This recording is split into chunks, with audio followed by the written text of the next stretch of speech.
There we go. All right. So we'll kick this off. Everything seems to be going all right. All right. So, show of hands here. How many people were at Friends Day yesterday? Oh my God, amazing, amazing. I love it. I got to tell you, I just want to give a shout out to ENS, all my peoples. I mean, we had an amazing, amazing event yesterday. We had Vitalik there. We announced NameChain, our L2. We had Jesse from, I mean, it was just such a great opportunity for all of us to about things that are kind of scary about these Web 2 based attacks on our Web 3 ecosystem. This is also about bringing us together and very much highlights some of the cool things that we are doing within ENS that's behind the scenes and is protective of our entire ecosystem and things that we're also building upon. So, since I'm new to this ecosystem here, a tiny little bit about me. This talk will make a lot more sense if you understand that I was a hacker before I was a lawyer. So, according to my mother, that means I went from bad to worse, okay? But I've also done both sides of the fence. I've been a lawyer and I've also been a CISO. Before I joined ENS, I was the CISO of the NFL in the United States, the National Football League, and I've done a couple of things in defense and intelligence. So that's where the background is here. And I want to call up to the stage one of my colleagues, Malika Gazieleva, to talk about herself. Hi, everyone. I'm Malika. I'm a legal research associate at ENS. So I'm a lawyer. I'm not a hacker, but I've never been a hacker, always been a lawyer. I hold a legal master degree in intellectual property and information law, and I also participated in the World Intellectual Organization Academy, where I've deepened my knowledge in blockchain. Excellent. Fantastic. And we'll hear from Malika a little bit later on in the presentation as well. So let's jump into this, and let's talk about this from the start. We're going to talk about the DNS. You know, it's one letter away from ENS, except it's a hell of a lot more dangerous, right? So the DNS has been around, the domain name system's been around for a really long time, and there's just decades of abuse, and it's very difficult to mitigate that kind of abuse, right? People have gotten really good at it, right? So one of the things that we did within ENS, and this goes back to my hacker roots, is that many years ago, I created a DNS-based threat intelligence system that looks for early-stage indicators of attacks on companies originating in the domain name system. So we refocused some of that work using regular expressions and pattern recognition to find attacks on users of ENS. And what we found was that these bad guys really abounded within the DNS. So you see domains like at the bottom, airdrop-ens.domains. These are things that were cropping up on a daily basis. We found that these attacks would launch usually from some kind of compromised account on Twitter. They were propelled by some kind of compromised account. Linktree was very often used to guide people over. And ultimately what would happen was that somebody would fall for some kind of fake airdrop or a claim or to renew a domain, and it would connect them with a malicious smart contract on the blockchain, usually some kind of wallet drainer. The other thing that was interesting was these attacks were stood up really, really quickly. This is what the attacks generally look like.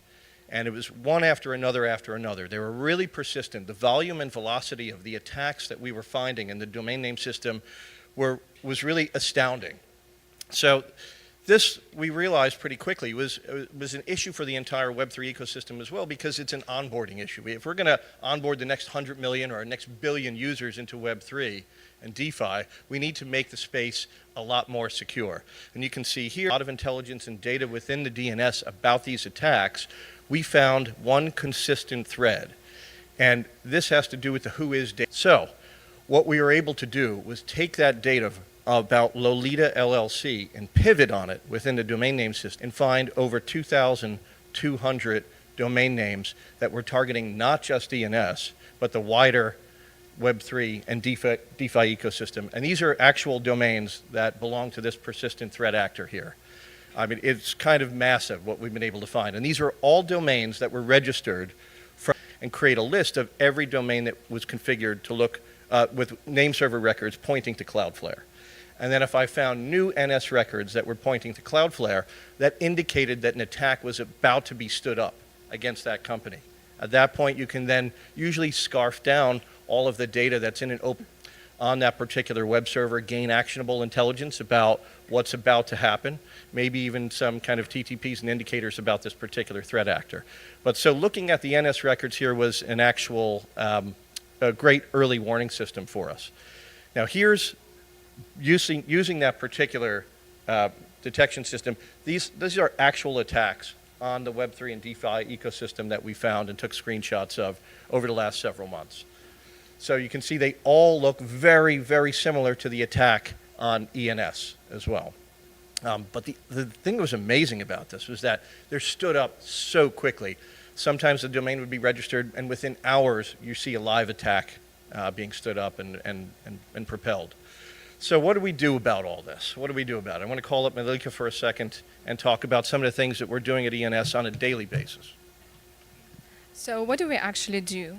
We elaborated a few strategies. So first of all, we do takedowns. So as soon as we spot any malicious activity, any malicious actor, we report fraudulent websites to hosting providers like Cloudflare and to domain registrars. Next, we also do blacklists. So we actually add all of these fraudulent websites to blacklist, and we block the access and limit the spread of phishing. We also submit regular reports to antivirus providers, to security teams, and platforms like Anti-Phishing Working Group. And for long-term control, we also put forward the UDRP. UDRP is a Uniform Domain Name Dispute Resolution Policy. So it's essentially a formal complaint that we file. And so this complaint let us transfer the domain names back to INS's ownership. Thank you. Appreciate that, Malika. And the UDRPs here, this is a screenshot of one of the UDRPs that we filed on behalf of ENS, where we took out a whole bunch of these bad guy domains. But that takes weeks. It's not fast enough to do that, right? So here's where I want to end. This is my modest proposal for the ecosystem and for the community here, and really I think showcases some of the cool stuff that we're doing behind the scenes at ENS. We want to share this intelligence with all of you. We want to put the 2,200 plus domains into all of your hands so that you can begin to block and tackle these types of domains. We want to pool our resources together. We also think there is a way that we can reclaim all of these domains. So here's where we go on the offense. The UDRP system that Malika just identified and talked about, right? It takes a little while. It takes a couple of weeks for this to happen. But there are very few cases where there have been multiple plaintiffs or multiple complainants going after a large number of domains. At ENS, we've reclaimed a whole bunch of domains through UDRPs, but not together as an ecosystem.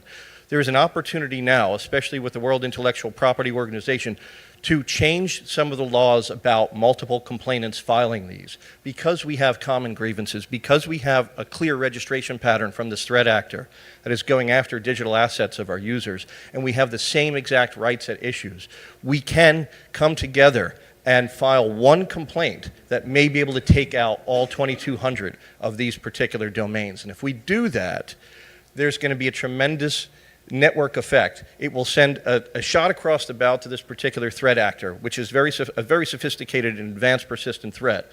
And what it'll also allow us to do is maybe something akin to what the FBI does when they take down botnets, put a banner up so that anybody who goes to that particular site knows that it was reclaimed, and it was reclaimed by us as an organization or within our ecosystem. That sends a clear warning there. But more importantly, we'll get the registrant information from about how they registered this particular name, all of the information that they used, and then we'll be in possession of those domains, and we can actually host them ourselves. Once we have those domains, we can look at the web server logs.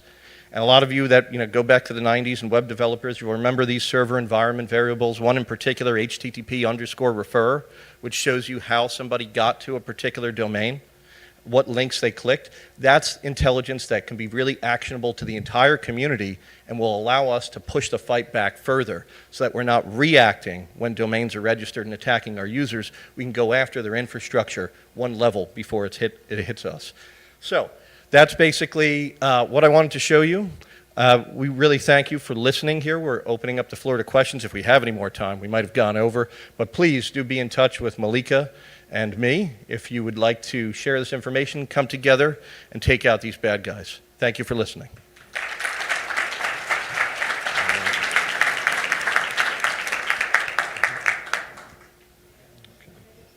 Thank you very much, Alexander. Let's hear one more time for him, ladies and gentlemen.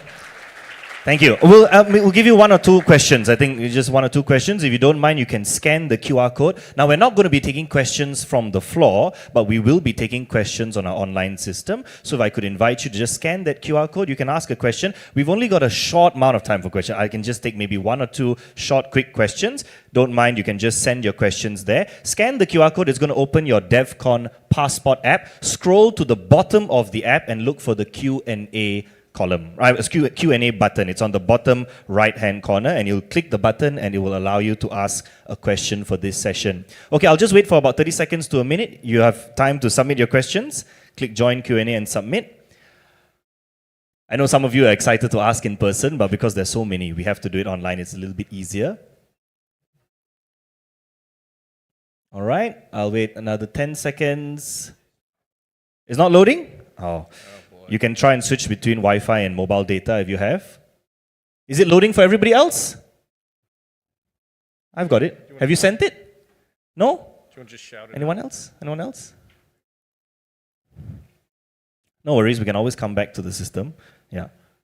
No? We got one guy with a question. Let's just do one verbal question, maybe. This gentleman with the grey sweatshirt. Yeah, you can pass him the mic. We'll just do one question live. Thank you. Yeah, really nice talk. So my question is whether you have observed similar malicious domains that are created on ENS, and also, for example, because right now we have more data published on IPFS and using ETH.link such a gateway to access data.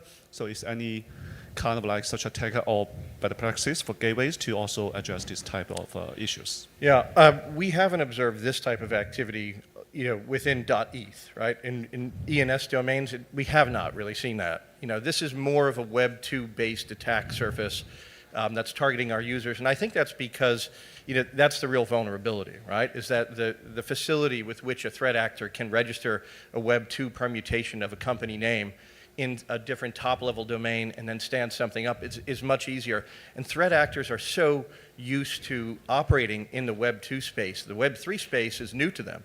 They don't necessarily understand how to do that. But we have seen some bad stuff happening, on top of, on subdomains on eth.link and eth.limo to which we have to respond sometimes pretty quickly. But that's much, much rarer than the things that we've seen in the Web 2 space. The volume and the velocity of these attacks in Web 2 is continuing to increase, and that should really concern all of us. All right, thank you very much for the question. Thank you for the answer. Let's give our speaker one more big round of applause. Really appreciate it, Alex. Thank you so much. All right, fantastic. Welcome you back to your seat. Now, ladies and gentlemen, I forgot to introduce myself. My name is Ross. I'm going to be your MC just for a short while. We've got a bunch of MCs rotating around the different stages. Thank you so much again for attending. Look around the room. The room is full. Wow. Amazing. So we're going to get ready for our next session. We're going to have some lightning sessions, some great talks as well. If you look at your Devcon passport, the next session is about Merkle proofs, about Merkle proofs. So if you're interested to know more, please feel free to stay in the classroom. Or if you want to check out the other sessions, there are as well. I give you about 10 seconds if you need to move, no worries. Those of you at the back, if you want to come in front, there are some places in the front here. Feel free to come and take a seat in the front. Yeah. Fantastic. All right, our next speaker is already here and already ready. So ladies and gentlemen, I want you to get ready and learn a little bit more about Merkle proofs. Our next speaker is Shufan Wang. Ladies and gentlemen, let's give our speaker a big round of applause as we welcome him to the stage. Shufan, take it away. Thank you very much.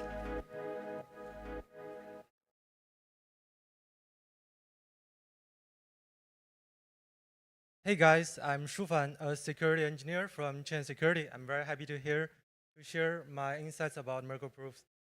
Today, especially, I'm going to talk about when leaves will leave you vulnerable. So, I believe in your life, you have seen many trees with different shapes, different structures. For example, it's a very simple tree. It could be bigger and more complex. And in addition, this is good, doesn't look like a tree. It could also be the earth tree in the games Elden Ring. And for Merkle tree, it's very similar. It could be a very balanced and simple Merkle tree where data is at the bottom and it's balanced. It could also be very imbalanced in this case. And be sure to distinguish Merkle's tree from Merkle tree. It's very different. And in addition, we all know the Merkle Patricia tree, which is a very important data structure in the Ethereum global storage. So with all these trees, there are very different Merkle tree algorithms. However, I believe you can find all the important checklists that you should use to ensure a security proof in your protocols. But even though we have this checklist, we cannot ensure that we can find all the vulnerabilities in very different Merkle algorithms. And that is when the leaves can leave your protocol vulnerable. The answer is very clear. The answer is about the beginning. If you don't recognize a node as a leaf, you will never ensure the property from the checklist against it and make it secure. So today, I'm just going to share you one example of this kind of attack that is about Merkle monorange. I'm not sure if you have all heard about this algorithm. So let me first introduce what is Merkle monorange. It is a very simple data structure. It's just like a group of sub-Merkle trees. You just add the data at the bottom of this Merkle monorange, and once you keep adding new data, if there are two siblings, we add a parent. If there are two parents, we add another parent. You do this recursively, and eventually you will get several Merkle trees in this Merkle mountain range with different depths and different size. And we call the top node of this subtrees peaks. And why do we use Merkle monorange? As I tell you, if you are adding a new node here, it's very easy to build the tree. And you don't need to recompute all the nodes in this tree. You just append only. And now we have these subtrees. If we only want to store a constant size of commitment on the blockchain, what we do is we compute a root. The root will be a nested hash of all the subtree peaks. And this process, we call it a bagging process. So once you have the root, you can do a normal existence proof of any data within this Merkle monorange.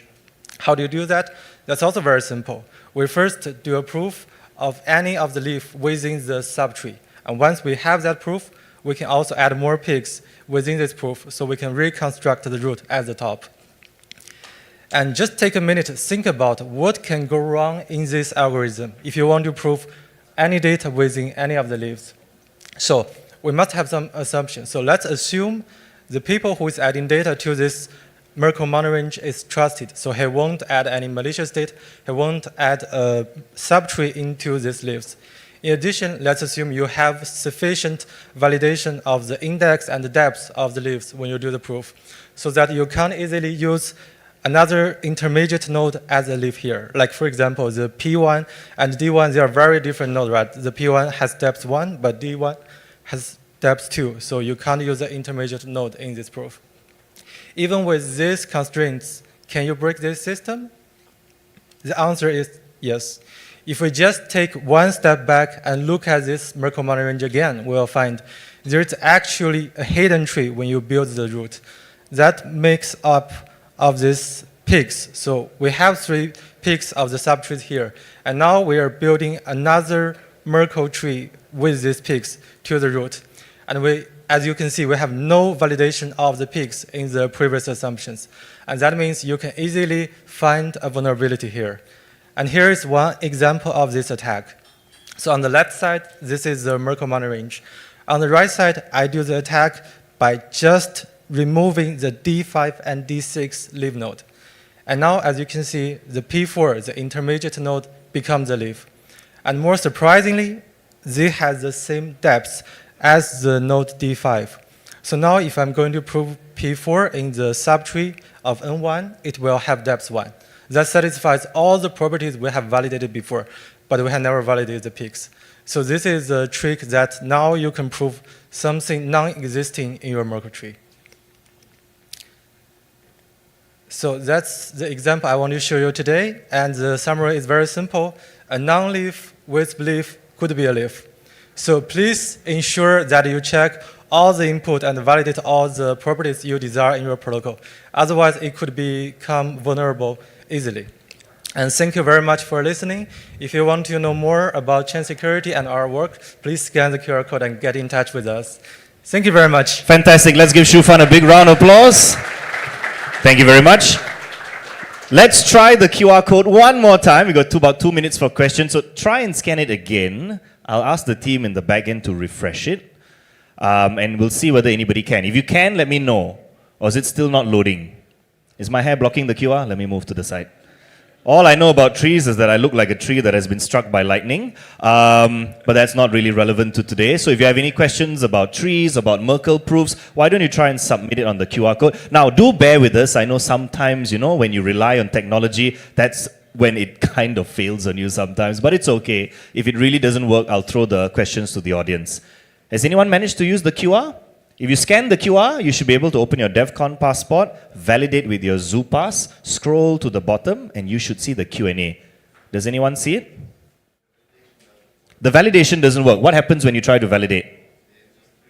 It freezes. Okay, no worries. Thank you. Give me the feedback so I can tell the team as well. Let me give it a try.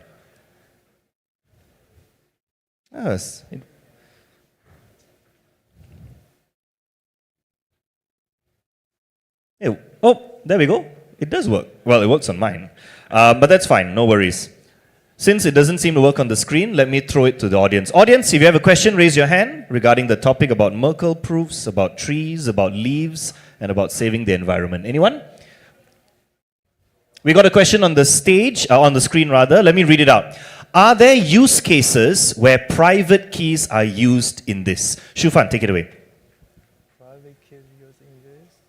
It's up to the protocol, like how they are going to use this Merkle tree. You can use it to store anything, but just ensure that your logic is correct and there's no way to abuse something non-existing in your protocol. That's it. Fantastic. Thank you for the answer. Thank you for the question. Anyone else? We got time for maybe just one quick one. One over there. He's raised his hand. Can we get him a microphone quickly? This is going to be the last question for the session. Please introduce your name and your question. Thank you. Hi, my name is George. What's a practical vulnerability of this? Kind of like, how would you imagine this could be exploited on mainnet or in a contract? Something like submit 2 sets of proofs for the same like mint or claim or something like that. Like one is going to be one length, another is another. Same like root being verified. Yeah, thank you for your question. I can give you a very simple example. For example, we have an airdrop for the users, and the leaf node just stores the amount of token you can claim. And now if I'm just give a proof against an intermediate node, we'll have a huge amount, which is a hash. So basically you claim like 1 million tokens for free. That's it. Thank you. Thank you for the question. Ladies and gentlemen, let's give our speaker another big round of applause. Thank you very much. Really appreciate your time. Regarding the Devcon passport, can I invite all of you perhaps to just refresh the passport? I'll inform the backend team as well to try and refresh the system. I know some of the questions are getting through, but if you can just refresh your phone, refresh your passport, and perhaps that might help. All right, ladies and gentlemen, I believe we're moving on to our next session. Let me check. All right, fantastic. Now, our next topic is about running war games to prepare protocol teams for incident response. Oh, very, very interesting session. Now, our speakers, we've got 2 speakers. We're going to welcome them to the stage. Put our hands together and let's welcome Isaac Patka. Just one for today? Just one? Ladies and gentlemen, Isaac, take it away. Hello, everybody. Very nice to be here and excited to be talking about war games with you all. I'm Isaac Patka. I'm the co-founder of a company called Shield 3, and I also lead the War Games initiative for the Security Alliance. I'll give a brief introduction to just what the Security Alliance is and what the various initiatives are, because I think it's actually pretty relevant also after the first talk about ENS and data sharing. And so the top initiative here is actually called the SEAL ISAC, which is not me, I'm SEAL Isaac. This is the information security something something, which basically this is like a shared database between many different companies where they can share data on like DPRK threat actors or phishing data or bad domains. There's SEAL War Games, which is the initiative that I lead, where we prepare protocol teams for incident response through both tabletop simulations and then live simulations on forked environments. SEAL also operates SEAL 911, the emergency hotline, if your protocol is under attack or if you have discovered a vulnerability in a protocol and need to get in touch with a security expert as fast as possible. The Safe Harbor Agreement which is legal protection if you're a white hat hacker and you're acting benevolently in an urgent situation to rescue funds from a protocol. Think Nomad bridge hack a few years ago if you were trying to save money, but maybe you were worried because you thought that you'd be sued for hacking during, because it'd be impossible to distinguish. The White Hat Safe Harbor Agreement exists to protect white hat hackers in those situations, and a legal defense fund in case they sue you anyway. So today what we'll talk about primarily is war games. So what are these war games and why do we do them? I'll have some links to resources on how you can work with us. There's a lot of open source toolkits, and we also run these as like a public good throughout the space. We'll be talking through some best practices that I've learned from working with some of the major protocols in the ecosystem, and then just briefly show you what this new toolkit is that we released so you can run these yourself if you would like. So what are war games? These are cybersecurity exercises for Web3. I've heard traditional cybersecurity folks call these something like a purple team exercise, where we're not exactly red team, blue team, but we're basically just trying to stress test these teams and understand how they behave under pressure. And so we want to help teams practice for these high pressure situations before they actually happen. We want to be able to test both the technical side of their team and their social resilience. And we're not just trying to help cause them to panic, but we want them to practice emergency response. A lot of the reason why we started doing this was a few years ago. So the Security Alliance was started by Sam Sun, and he was pulled into so many war rooms where it seemed from what I've heard, teams just completely melting down and not really being exactly prepared for what would happen. So what could we actually do to help put them in that situation before that inevitably happens? So war games take place through 3 phases. I do a lot of intelligence gathering, which really just means reading every document that the protocol's ever published, understand their contracts, understand how it works. We do a tabletop exercise where we talk through various scenarios with them and understand how they would have detected them, what they would do, who's in charge, and how would they have fixed something. And then what I think is the most fun is we do a live simulation. So we set up a forked environment, we run all of their contracts, we run all of their UIs, we run all of their monitoring, and then they actually have to coordinate in real time to defend and respond as if it was a real incident. And we tend to find a lot of things that they can improve through that process, and it also just helps the team build trust in each other so that they know when an incident goes down for real, I can trust my team to be there. So a big reason why we do this is because more and more hacks are due to operational failures, not smart contract bugs. That's a really, I think, good sign that we're making fewer and fewer dumb mistakes on the smart contract side.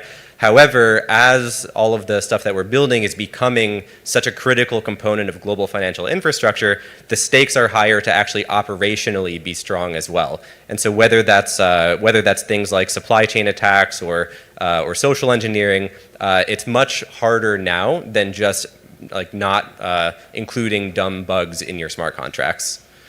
So these are cross-functional exercises. We're not just working with the development team. They're of course a core part of it, but we're also tending to work with their auditors. If they're a big protocol that has a guardian multisig that's in charge of pausing the protocol in case of emergency, we of course work with them.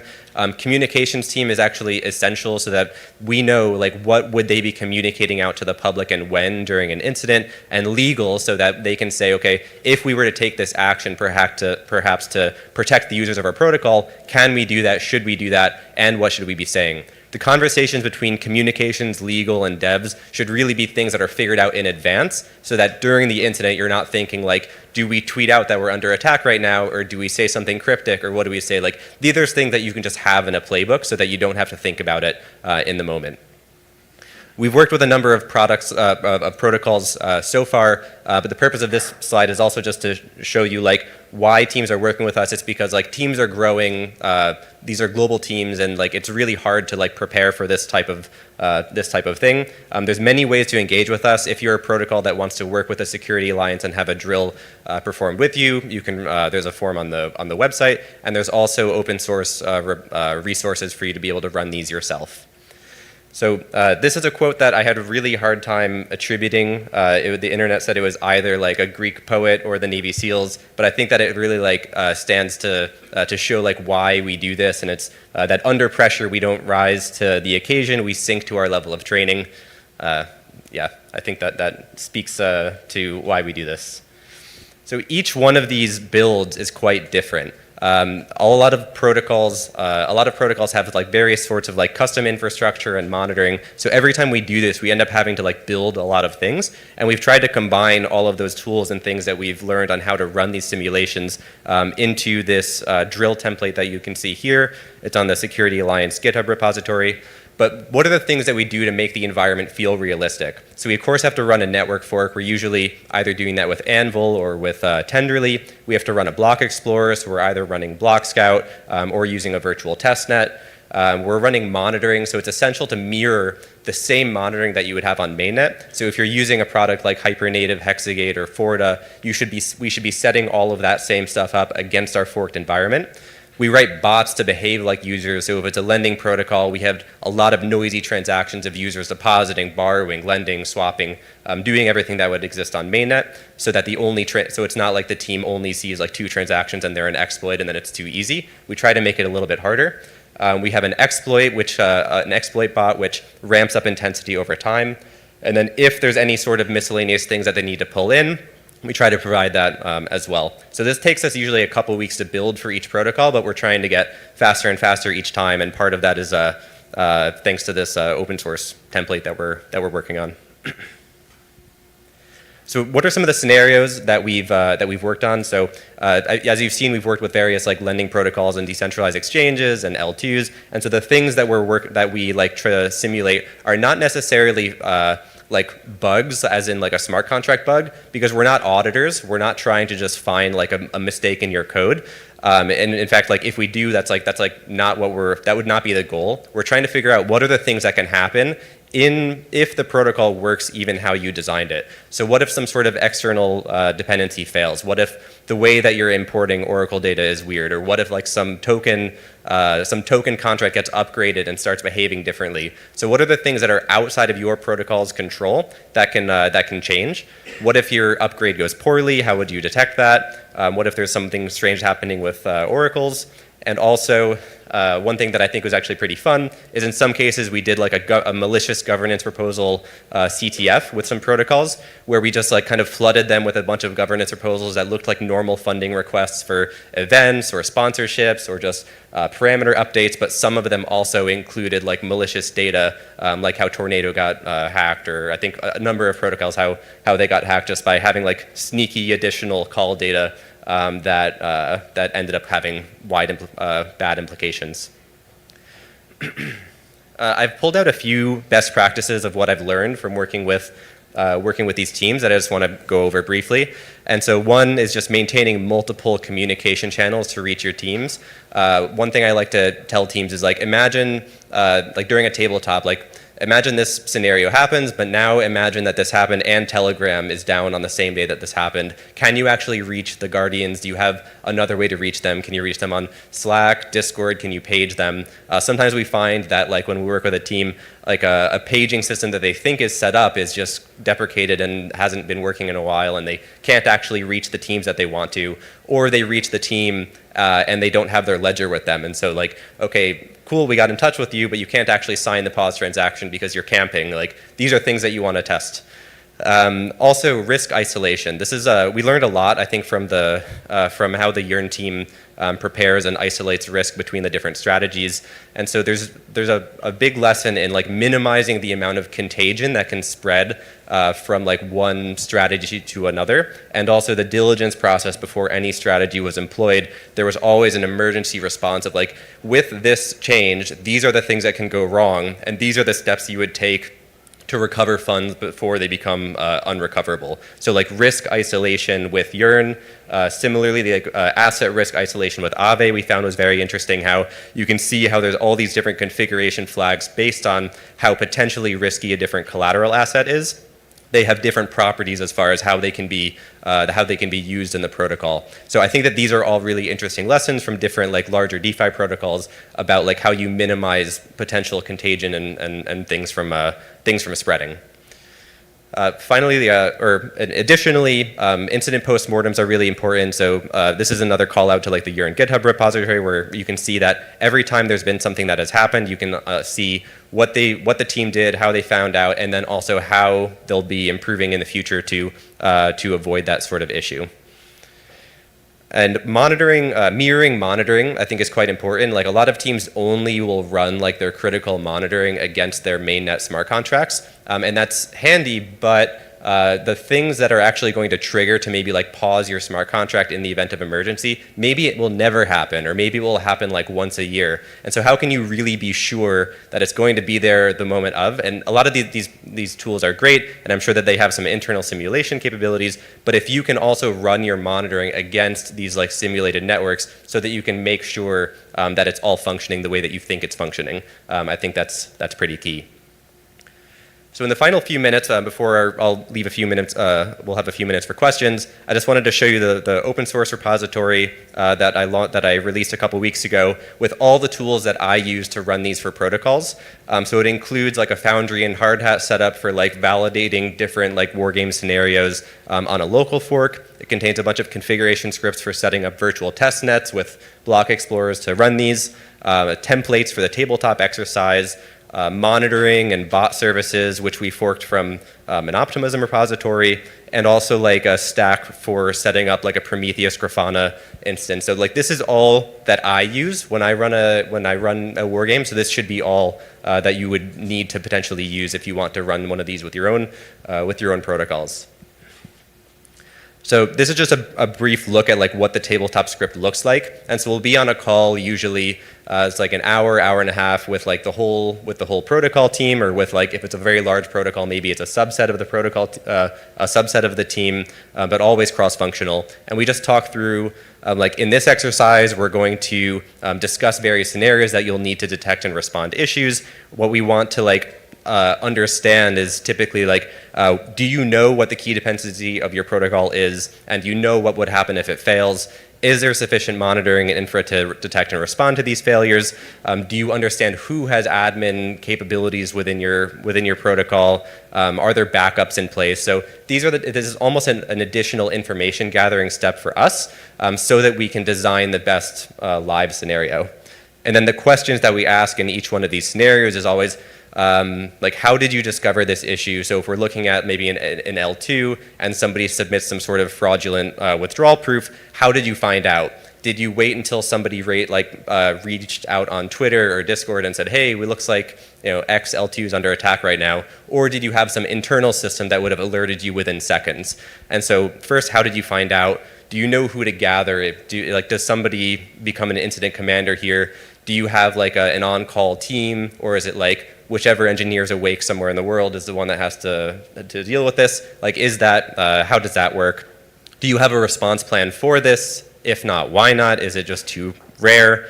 And then who took action and how? And so all of these questions are how we can understand like how well positioned a protocol is to respond.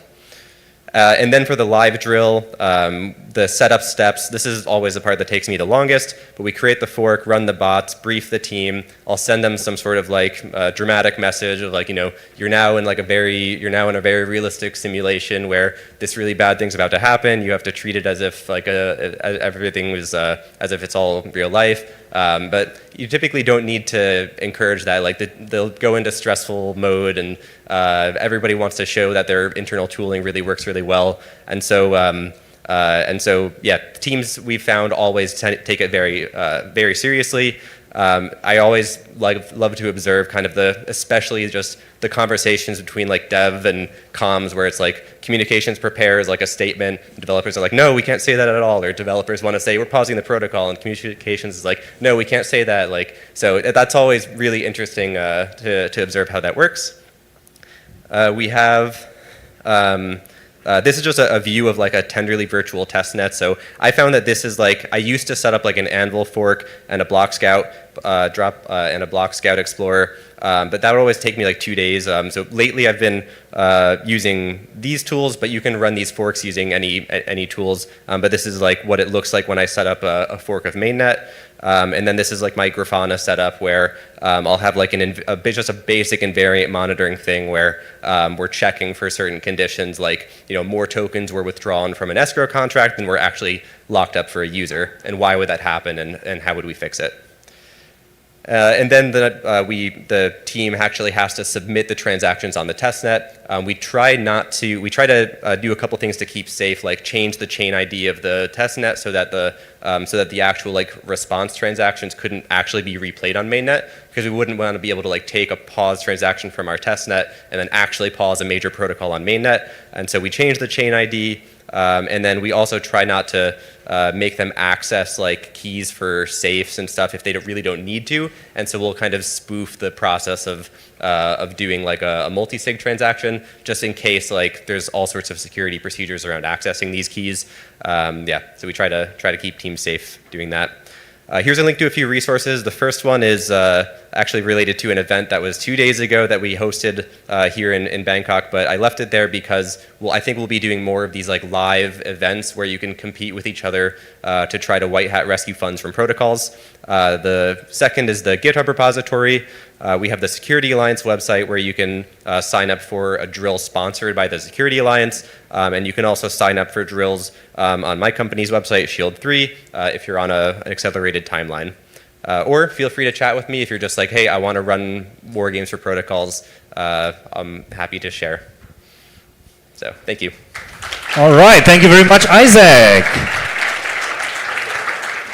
Appreciate it. Even though we started late, you finished well within your time. I really appreciate that. And I'm happy to say that our questions are now working. So let's turn our attention to the screen. I'm going to read out the first question with the most votes. Is it possible to have a SEAL team member be part of a Protocol Guardians multi-sig somehow? Yep. Yeah, a lot of us are on some of these multi-sigs or on security councils. We actually talked about this recently, like if SEAL itself should be like members of security councils. We came to the conclusion, I mean, this might change in the future, that like us individually can also be like on security councils, but SEAL itself is not. But like many SEAL members are open to being like on these on Guardian multi-sigs and stuff like that. So just find me and we can help.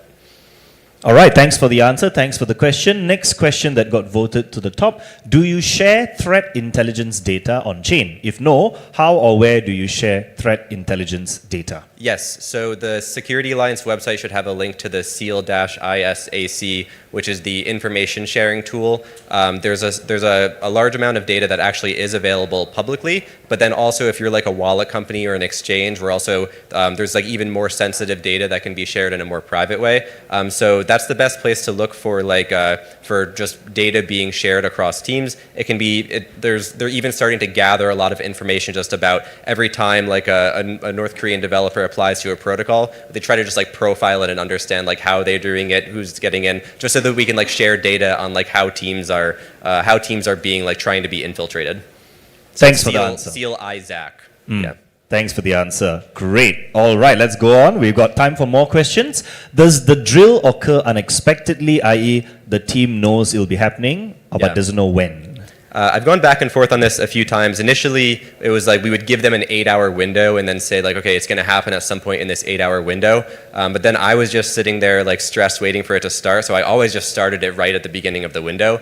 So I don't know if like, it might be fun to do that. I think at some point we're thinking about like, can we do like more surprise drills on these longer running test nets where we like submit a faulty, or we submit like a faulty proof to like an L2 rollup or something like that, just out of nowhere, just to surprise a team. But yeah, typically they know that it's going to happen on a certain date, but it still maintains a pretty good amount of realism. Right, thank you very much. Surprise, you've been compromised. Anyway, let's move on to the next question. I think this is an important question. It's got quite a few votes as well. What's the most common way teams fall over? I think one of the most common things is like having your internal tooling just not be up to date. So it's very like maybe like one developer was very inspired a year ago to make all of like these really great internal tools, but then like the protocols changed a bit over the last year and the internal tools don't work. So I think like maintaining the internal tooling that you need for these scenarios is very important, and dedicating engineering resources to doing that so that like it's not like, oh, I really hope this tool works when you're actually in the incident. Excellent answer. Fantastic. We got a little bit more time. Let's try and do one or two more. Any way to react to layer 1 protocol incidents? Yes, so I think that we're thinking about some fun things to do on the layer 1, like maybe related to like major like L1 protocol upgrades, thinking about what could happen if there's major chain splits or forks or bugs in a certain consensus client but not another one. Like what chaos could we simulate across the whole ecosystem if upgrades perhaps go really poorly, or if there's bugs or supply chain attacks into major like validator code. Of course, like these are things that shouldn't and probably won't ever happen, but it's fun to practice and I think worthwhile to practice the response. Excellent. Isaac, you got 1 minute for the last question. Do you go through the worst case scenarios in war games? For example, you got hacked, money's lost, what now? Do you go through contact with law enforcement? Typically, actually that's a really good question, which I didn't touch on, which is like, we try not to just make these like an instant wrecked scenario, because it's no fun if we just say, protocol was upgraded, there's a bug, all the money's lost, you can't do anything. Like that's no fun for anybody. So we try to make it something that's like recoverable, that they could actually respond to. But I think, yeah, actually on the last one, where we had like some money stolen, they were like, okay, now how would we actually try to like chase down this money that was stolen? And the answer is like, that's something you can go to SEAL 911 for, because they have really good like tracing people that can like say, okay, now we're going to see where the money's gone and try to recover it in other ways. And so, yeah, if you get hacked, first fix the protocol, but then, yeah, we can also help you track down the money. Excellent. Wow, we finished all the questions in record time. Let's give Isaac a big round of applause. Well done. Thank you so much, Isaac. Welcome you back to your seat. And thank you very much to the audience as well. The questions were fantastic. I'm glad to see that the ZooPass is working. Now, you can actually send your questions in advance as well. Instead of just scanning the QR code on the screen, you can even right now access your Devcon passport, select the session and ask the questions in advance. Right? If you scroll at the bottom of each session, you'll see a live stream video, you'll see a translation option, you'll see a live collaboration notes button as well, and of course the very important Q&A button. Yeah. So try to submit your questions in advance. The team has refreshed the back end, so the questions should be working, and it was great to see the questions on the screen as well. Okay, our next session is coming up very soon. It's going to be about a war room scenario and black swan events. I'm just going to give about 1 minute for everybody to settle down. If you want to go to another room, that's fine, but please do so quickly and quietly. All right? And those of you at the back, if you'd like to come forward, please come forward as well. We want you to have a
Thanks for joining, guys. If you guys can move up a little bit, so it's a bit more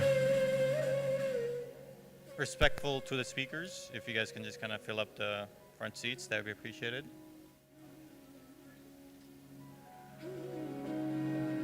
You guys want to go outside and usher some people in? Like lunch is over.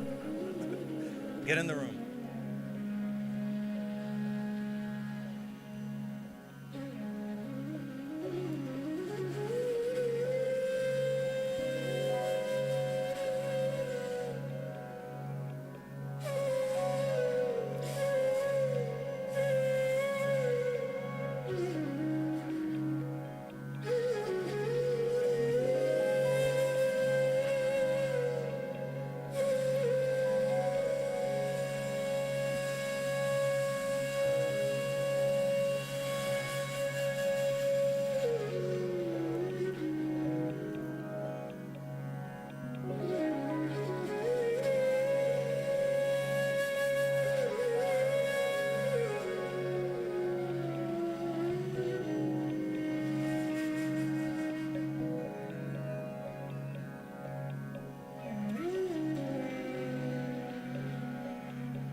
Thank you very much for joining us back after the break.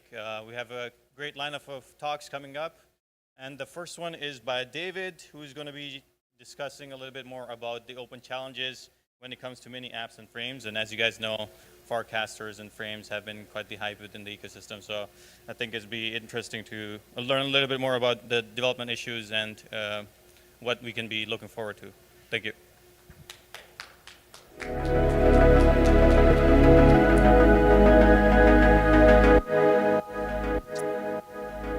All right, can everybody hear me? Okay, great. Quick before I start, would love to have a show of hands. Who here knows what a frame is? Okay. Okay, so there's a bunch of you that don't know, so I'll make sure to explain it and sort of have a sort of intro to it. I'm David Furlong. I've been working on Frames.js, which is a library for making frames. And then also Open Frames, which is a standard for frames that work in multiple ecosystems. Okay, the clicker isn't working. Can we get some tech support? Oh, okay, now it's working. Okay, so before we start with frames, I thought I'd quickly explain why frames sort of make sense to begin with. I think there are 3 key problems to crypto UX. The first is safety. So, today you sign transactions with your wallet. They could be malicious and they could take all your money. The second one is simplicity. A lot of transactions require things like transaction simulation and very complex interfaces that, we've gotten very used to as crypto users in navigating. But I don't know if you've tried sort of bridging lately, but even that is sort of pretty terrifying. So when we're thinking about onboarding the masses, and especially in social, that's something that's sort of top of mind. Simplicity is very important. And then thirdly, speed. So a lot of crypto apps rely on things like Wallet Connect. And in my experience, this has been sort of a lot of steps that are confusing, sometimes don't work, and it makes it very slow to do something. And when you add a lot of friction to an action, consumers are less likely to do them. So what is a frame? So a frame is a new type of embed that when a link is shared on a social network like Farcaster, instead of showing a little card image and just a link to the website, a frame allows the developer to specify actions, so buttons, and optionally an input that then can sort of be displayed by the app into this sort of mini app. And so this allows developers and websites to express a small little nibble of their app in this other app. And the second part that makes Frames interesting is that when a user presses on one of these buttons, the website, for example, the Girl Scout cookies website, gets a signature that the user that has that identity actually took that action. And so that allows the website to essentially authenticate the user and do actions on behalf.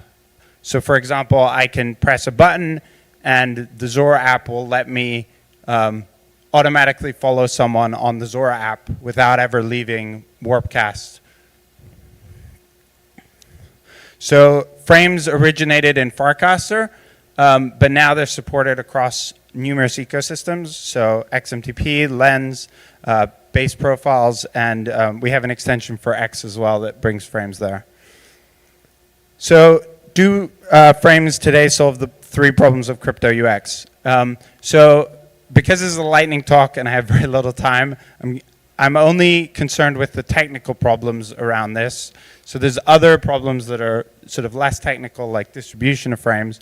But starting off with safety. So Frames, so Warpcast innovated on Frames by allowing people to mint with a sort of point system called warps. And that allowed people to transact with contracts without actually signing transactions with their wallets. And so that's sort of a safer way of doing micropayments than sort of traditionally in crypto, where you sign a full transaction for every little payment. And so that's worked for some types of transactions, but other types of transactions still require a wallet signature. Next, simplicity. This works for some things, but for example, chess doesn't work very well. Speed.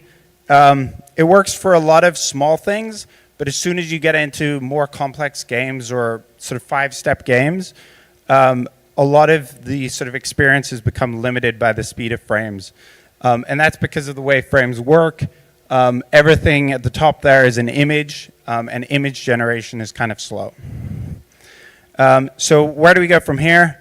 So there's been some discussions and innovations on sort of mini apps as another type of technology that are similar to frames, where frames are good for certain things like entry points, one-step flows, and transactions, and maybe mini apps can be a more expressive layer beyond that.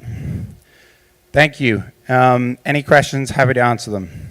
Thank you very much. So we have about 4 minutes. Either you guys can quickly hop into the session QR code to ask questions, or we can quickly just pass around the mic for David to answer if anyone has any questions. 2 minutes. Don't miss the opportunity. Right here. What's the difference between mini apps and frames technically? Right, so a frame can only express up to 4 buttons and an input and an image. Mini apps are really like mini websites, so you can do sort of full programming, you can have full interactivity. And so we've seen mini apps, for example, in Telegram, in the world ecosystem now, and Farcast is also exploring mini apps as well. So with frames, you're using images for your outputs. With mini apps, is it the right. Which has different trade-offs, right? So when a user is interacting within a mini app, it's sort of like an untrusted environment. So while if I sort of confirm a payment inside a frame, the sort of Warpcast or the parent app knows that the pressed on that button. Whereas if you're inside a mini app, then it's sort of up to the mini app, and you can't really rely on what the mini app is doing or the user is pressing within the mini app, because the mini app could sort of be malicious or say the user's confirming the transaction, but there's no way for the sort of parent app to know that. Amazing, thank you. Anyone else have any questions? Right there. Hey, is Frames.js has a SDK or API that we can work on and test how does the mini app would look like in Frames? Yeah, so Frames.js has a debugger and it has support for mini apps. so you can debug and sort of test the initial specs of mini apps. The mini app spec in Farcaster is still evolving and in a draft phase. We already support it, but now the specs changed. So yeah, and then we'll also have support for mini apps in open frames. And so that's sort of a new technology that's coming that's very exciting, I think. All right, thank you very much. Let's give it up for David for giving us that amazing lightning talk and giving us his time. Thank you very much. If you guys have any questions, I'm sure David will be more than happy to answer them after the next session as well. Horsefax will be joining us to talk about Farcaster frames and building embeddable Ethereum apps. So just seeing the energy of the room come back, it's quite apparent that frames are on top of people's minds and how to actually start engaging with them in a more user-friendly way, and making the advancements happen in this ecosystem is quite interesting for people.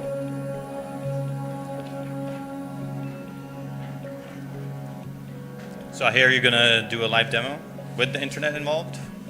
Good luck. May the demo go in your favor.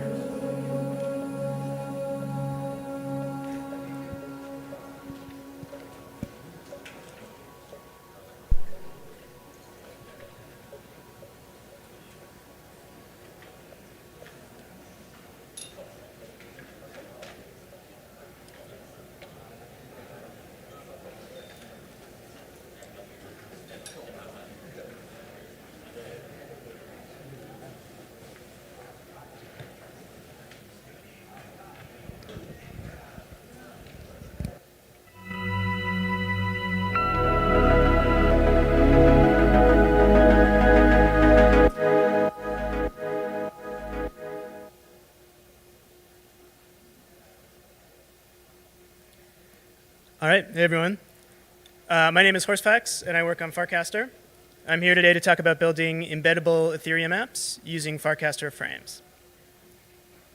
So Farcaster is a decentralized, programmable social network built on top of Ethereum.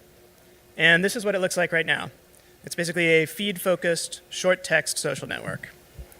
You can create a profile, you can follow people and topics you're interested in, post things like text, images, links, and video. It looks a lot like Twitter, but it's purple. And if you squint, it might look a little bit like Instagram or Facebook or Reddit too, because it's built on most of the same social primitives. Things like your identity, your social graph, and text and media content. Just curious, like how many folks here are on Farcaster? Okay. How many are like daily active users of Farcaster? Cool. And how many of you have built a frame already? Okay, cool. So yeah, at Farcaster, we're building social networking as an open protocol. That means that your account and identity live on-chain as something that you actually meaningfully own. It means that your data and social graph are stored and replicated on an open peer-to-peer network that can't be shut down like a private API. And it means that Farcaster clients are something we design and build with programmability in mind, so that you can build and distribute apps permissionlessly. So David actually already gave us a really great intro to frames and what they are. But I'll give you another. Frames are a way to build interactive apps that are embedded directly in the Farcaster social feed. So here's an example, and this is kind of the demo we'll be using today, which is a little game called Yoink. If you're building an Ethereum app, it can be pretty difficult to get that app in front of users. They have to find your app on the web or on social media. They have to click through to the app, open a new page, connect their wallets, sign in, and only then can they do something interesting. I think most builders in this space have had this experience. It's like, can be really hard if you've built something just to get it in front of users who have a connected Ethereum wallet. So frames help solve this problem by helping your app get distribution. They enable you to embed interactive calls to action and Ethereum transactions directly in the Farcaster social feed, so you can reach users where they are. We have right now around 50,000 daily active users on Farcaster, and creating a frame is a great way to reach them. We wrote the first frame spec back in January, and since then developers have built thousands of frames for all kinds of interesting applications. So apps like Rodeo, Zora, and MoshiCam have built frames that enable you to mint and collect in feed.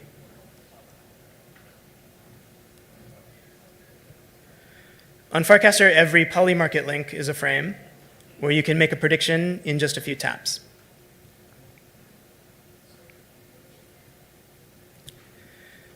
Every mirror and paragraph article is a frame where you can subscribe in one click or even launch a mini app to read articles right in the app. Yeah, let's let that one play for a sec. So yeah, you can open, click through to open this mini app and actually browse an article directly in Warpcast.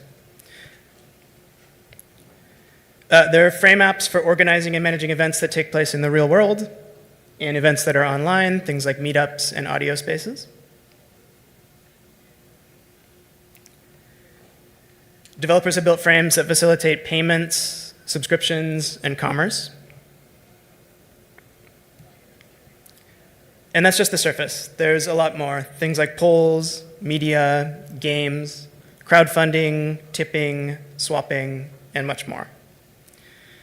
So if you want to explore frames for yourself, a really good place to find some is this Explore tab in Warpcast. If you tap this globe right in the center of the nav bar and scroll down in Warpcast, you'll find sort of an interactive screen here where you can browse through not just frames, but apps and other things that are built on top of the Farcaster protocol.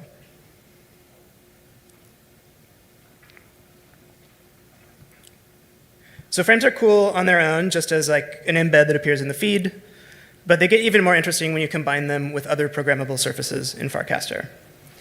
So sort of throughout Farcaster, we've tried to build in places where you can program Farcaster, right? You can build through using APIs and using open standards the ability to build your app into the Farcaster social feed.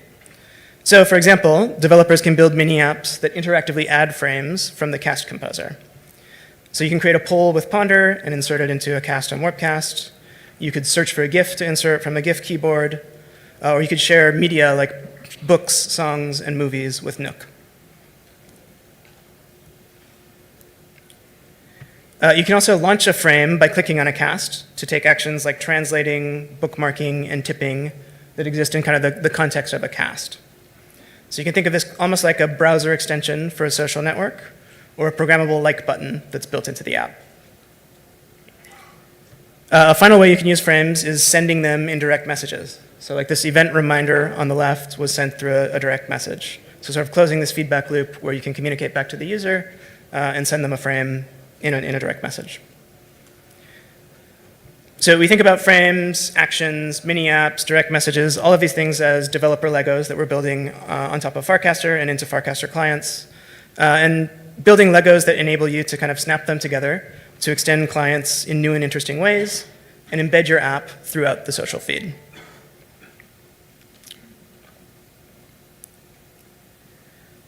Frames are not just on Farcaster. They originated on Farcaster, but ultimately they're based on a pretty simple open spec that anyone can implement. And in fact, David and OpenFrames have extended Farcaster frames to be usable in a bunch of different applications throughout the ecosystem.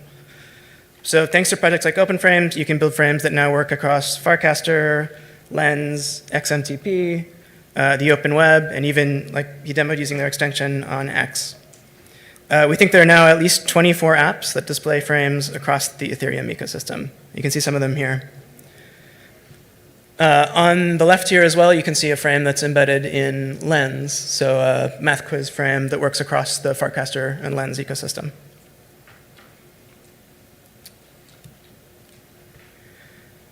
Okay, so we're going to build a frame in today's talk. Let's talk a little bit about kind of the theory behind frames and how they work. Ultimately, they're based on a few old, reliable web standards. The three big ones are Open Graph, HTML, and HTTP. So one thing I think is great about frames is that if you can build a web app, you can build a frame. In particular, I think they're cool because they're permissionless, meaning anyone can build one. They're simple, which also means anyone can build one. And we've seen lots of developers come to Farcaster and kind of build a frame as their first app, right, or their introduction to web programming or Ethereum programming. And in fact, they're so simple you might call them extremely constrained, but I think that encourages creativity. So if you've ever copy-pasted a link from the web and seen it unfurl into a preview image, this was probably thanks to Open Graph. And here's a great example, right? If you copy a GitHub repo URL and paste it into Twitter, you get an image that looks like this. It's this nice dynamic image that shows the repo name, icon, number of stars, and forks. So it's possible for Twitter clients and applications on the web to render this, because GitHub includes special metadata tags in the HTML head element of this page. And in fact, here's what they look like. Yeah, these meta tags describe the image here, the type of the content. Here, this is a website. The title, description of the site, and a URL. So when you post your tweet, Twitter makes an HTTP request to fetch this page, loads the HTML, looks for the head element, parses these metadata tags out of it, and then ultimately renders this really nice image instead of the plain URL. So Open Graph is actually kind of an old-ish standard at this point. It was created way back in 2010 by Facebook, but it's still very widely used around the web. And in fact, you might have seen more of these dynamic images around the web lately. If you use Vercel, they have really good tools like Satori, which are used for rendering HTML into a nice dynamic image. And in fact, one of our inspirations for Frames was the fact that we were already rendering these share images for Farcaster casts. You can click within Warpcast and share out an image, and we'll render this share image that you can post around the web. We realized kind of by building this that there were pretty good tooling out there for rendering JSX, rendering HTML to images, and so it's kind of becoming possible to turn Open Graph previews into these simple, if constrained, UIs.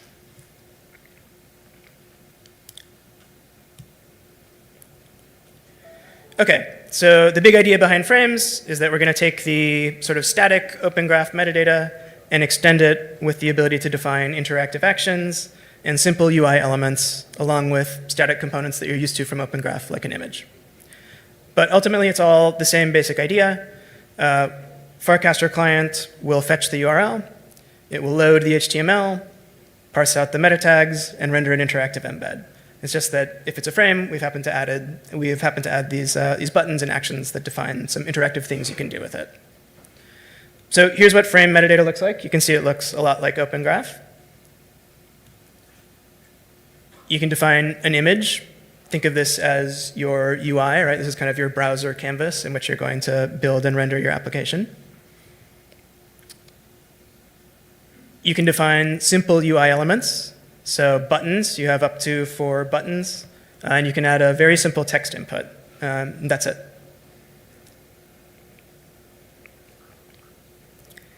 And then finally, you can define a web server, which is how your frame handles interactive actions over HTTP. So it's kind of like if Open Graph was created by cool Mark Zuckerberg. That did not land. All right. Cool. Okay. So here's how a frame interacts with the server, like kind of the whole life cycle more concretely. We've got the cast composer up here. This is where you're typing in your cast, your post. So yeah, when you first post a link, your Farcaster client will get the URL. The frame server then returns an HTML page, right? This defines those images, buttons, and actions in the markup. The client parses that frame metadata and renders it in feed. So it looks like this. Frame server returns frame metadata, the client parses that and renders it. So clients will typically cache this initial frame. In fact, in Warpcast, they're cached quite heavily, so we can build feeds and render them quickly, which is kind of a common frame gotcha. So be careful about this in that your layout and your initial image will typically be cached. Okay, so now when the user comes and clicks a button, the client makes a post request to the server. And this post request includes some information about which button was clicked and the user's identity. From there, the server can return HTML that defines another frame. And if there's a button to click in that frame, the client posts back to the server. It can return another frame, so on and so forth, sort of just back and forth HTTP request response cycle. So this means you can chain frames together to create workflows that have multiple steps. You can branch based on user input, return frame A if this, return frame B if that. And you can even compose frames, kind of like you might compose functions. You can have one frame make a request to another.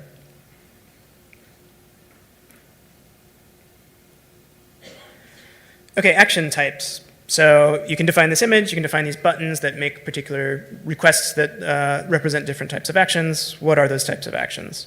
So there are a few different ones. By default, clicking a button will make a post request to your frame server, sort of standard HTTP post.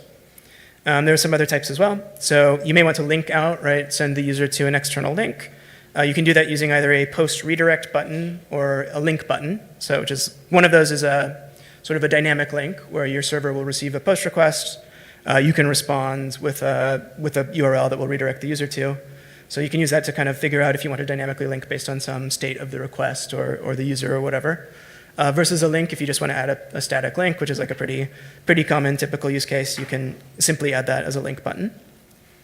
And then the most interesting one, and the one that we're going to talk about a lot today, are transactions, which make a request to fetch an Ethereum transaction. They get the call data for that Ethereum transaction, and then they forward that to the user's connected wallet. So you can use that to basically embed direct Ethereum transactions, calls to action, directly into a button on a frame.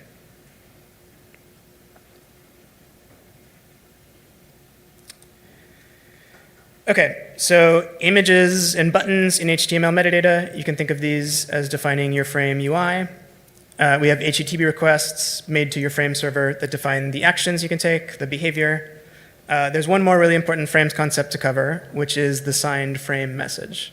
So this is the data payload that the client posts whenever you click a frame button. And this is a JSON object that looks like this. It's compact, but it actually communicates a bunch of useful information to your frame server.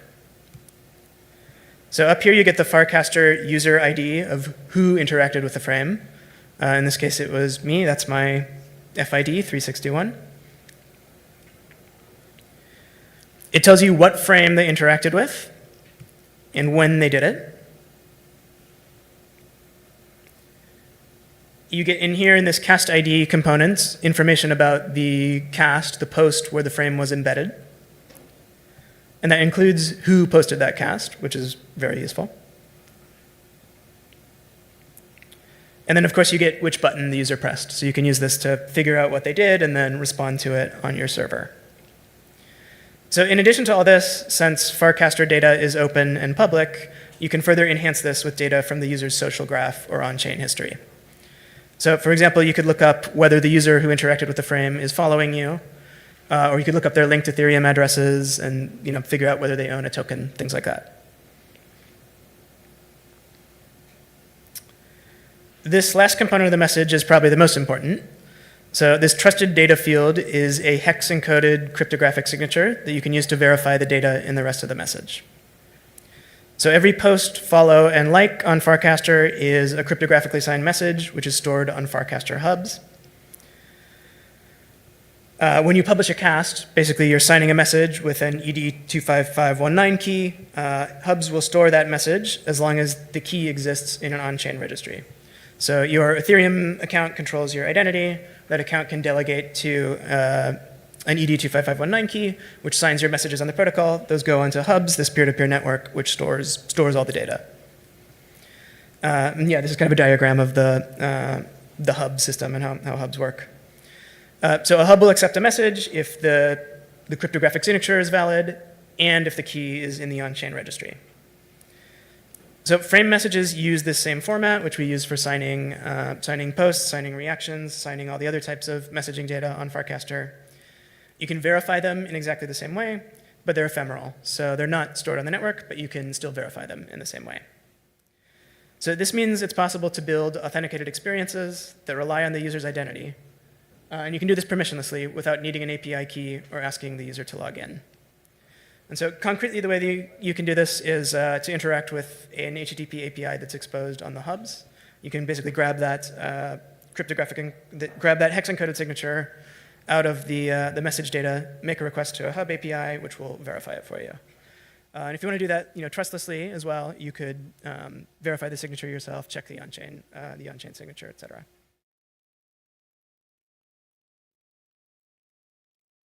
And that's it. So frames are HTML markup that describes an image and buttons. They are HTTP requests back and forth to a web server.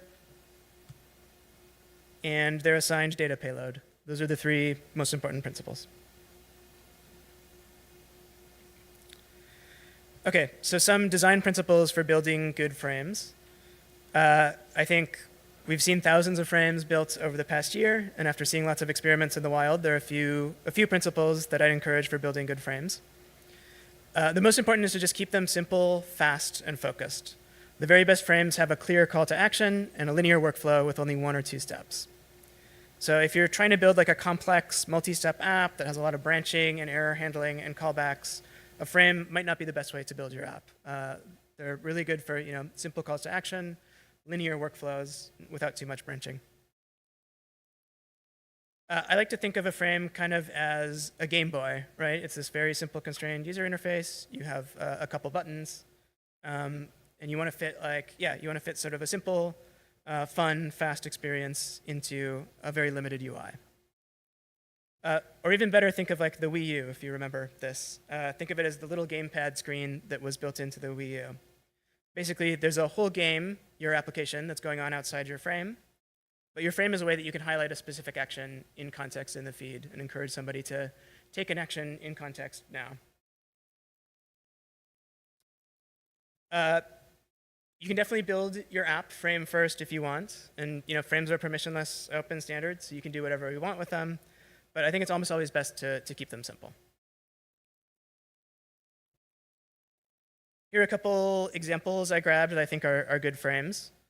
This one is from Hypersub, which is a subscription service. And what I really like about this one is that it has a very clear CTA, just has a single button, and it has really good default settings. So you can see, you can see by default it will subscribe you to a single month. So you can ask the user for kind of complex input, but by default it is doing something with a good default. So yeah, this frame has a really simple, straightforward, single-click workflow. You send the transaction, and it shows you the receipt right away. That's it. So I think this is a great way to bring a really simple call to action directly into the feed. Here's another one. This one's from Zora. I like this because it has one very clear in-feed action, mint, and it includes a link out to the main app if you want to do more. So don't think of the frame as your entire app kind of crammed into the social feed, into this very constrained UI that we provide with frames.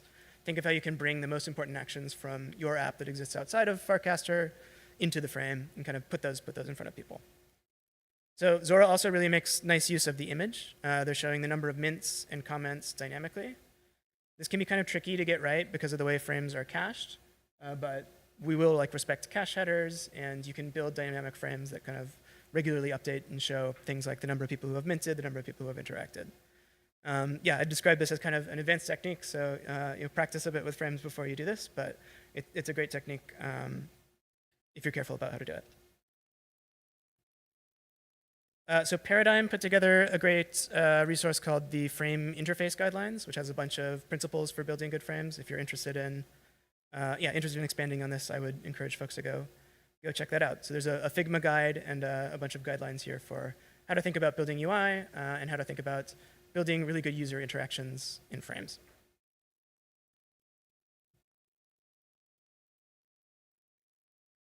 Okay, a few common gotchas. Frames in general are really simple, but I think there are a few common difficulties and gotchas that we see with lots of people who build them. And the three big ones are performance, large images, and caching. So first up, performance. Frames need to respond in less than 5 seconds, or they'll time out. And especially if you're using like a serverless tool that might have a cold start, this can be kind of difficult sometimes to fit your app within this timeout. So ideally, you should cache and index as much data as you can. You should add loading frames like interstitial states if necessary, if you're loading a transaction and waiting to load the hash or looking at the status of a transaction on chain. And yeah, if you're using something like Vercel, a serverless deployment where you might have a cold start, be careful to try to keep that warm and keep that as responsive as possible. The second common gotcha is large images. So we do enforce a 10 megabyte limit on image size. If you're not careful, you can exceed that easily. The other Sort of more subtle but common gotcha here is building very complex user interfaces using some of the main frameworks. So Frog and Frames.js, which are the two main frame libraries, can have trouble rendering very complicated JSX that has a lot of components. Third pretty common gotcha is caching. So your initial frame will always be cached by clients, and that initial image will be cached according to whatever cache headers you send down to the client. So it's possible to build frames with dynamic images, but it can be tricky to get right. Fortunately, there are good tools for testing this out. So Warpcast provides a frame validator tool that can show you your cache headers. We're going to look at the Frames.js debugger as well when we build out this frame shortly. So those are good ways to kind of experiment with and watch these gotchas. Above all, though, with all three of these, I think just keep it simple. Keep your images simple. Keep your applications simple. Try to think about what is the one action that you want to bring in the feed if you're building a frame. OK, so that's theory of frames. We're going to try and build something here. Just move over to doing some live coding. Frames are simple enough that you can use any web framework to build them if you like. But today we're going to use Frames.js, which is a library and tool for building frames in JavaScript and TypeScript that works on top of a bunch of different web frameworks.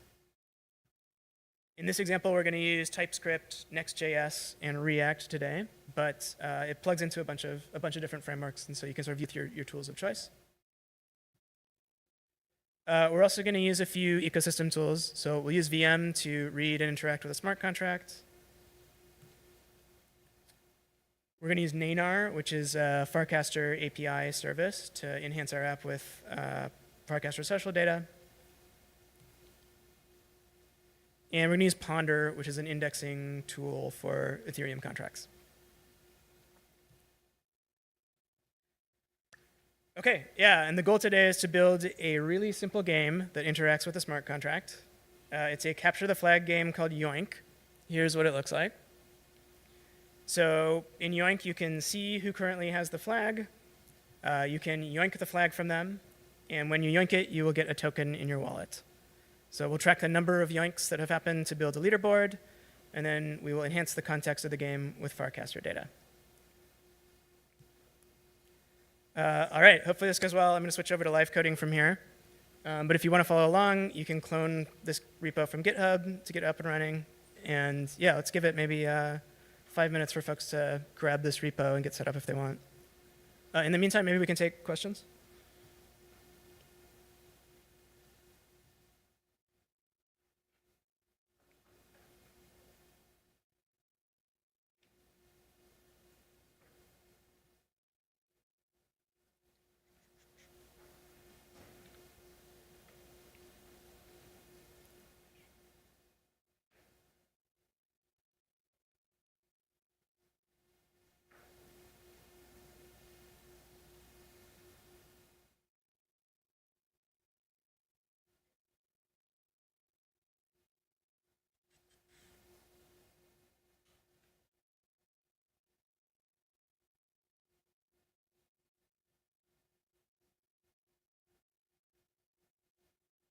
All right, we'll give it like 30 more seconds, then I'm going to switch over.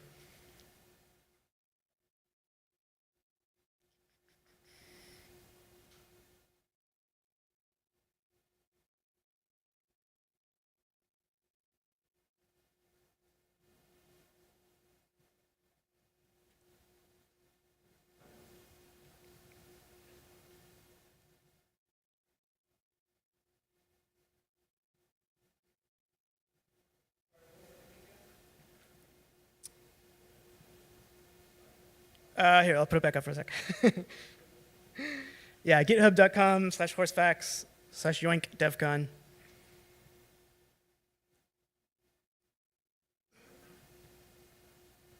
I can maybe cast it out on Farcaster too if you're following me.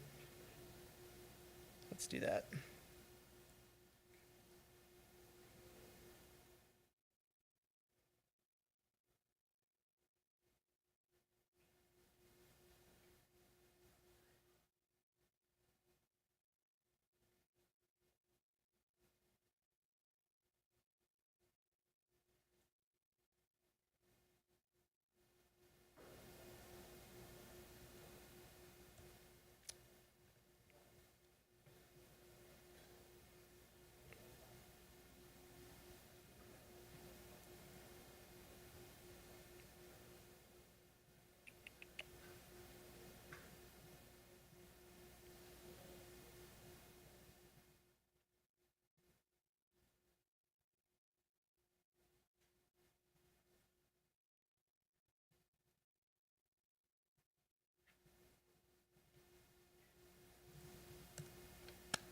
Cool. All right. Praying that the network holds up here.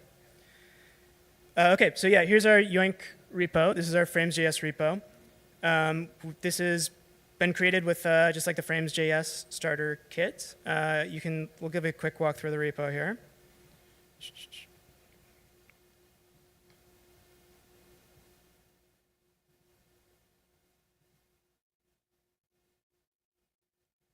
OK, so if you pulled it, you'll want to just run yarn to install dependencies, and then you can run yarn dev to spin up the Frames.js debugger and test server.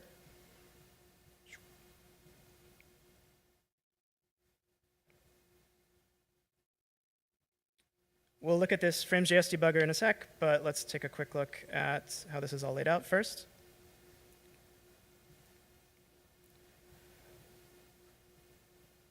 OK, so if you've used Next, you'll see like this is the structure of a pretty typical Next app. We have stuff here in app, which will define routes within our application.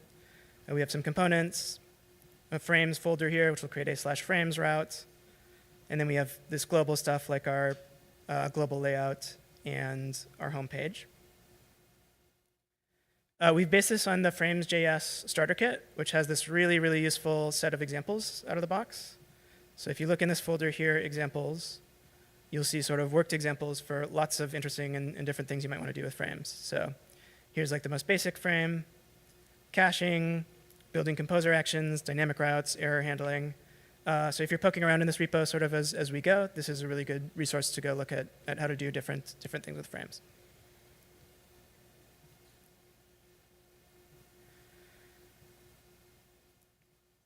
So basic structure of our app here, we have the home page.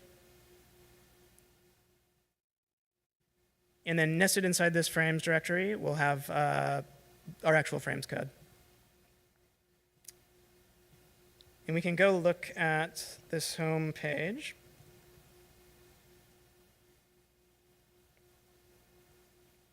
Over HTTP.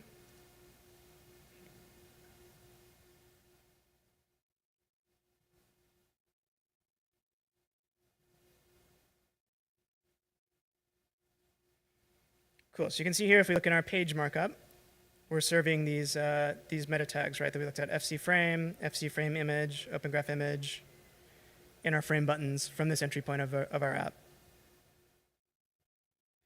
Unfortunately, Frames.js takes care of injecting this into our homepage and everything for us. We can just work on building the frames using the tools that it's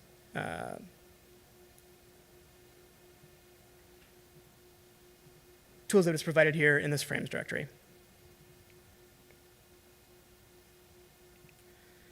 OK, so let's look at Yoink from the top, and then we'll kind of roll back and build it out step by step.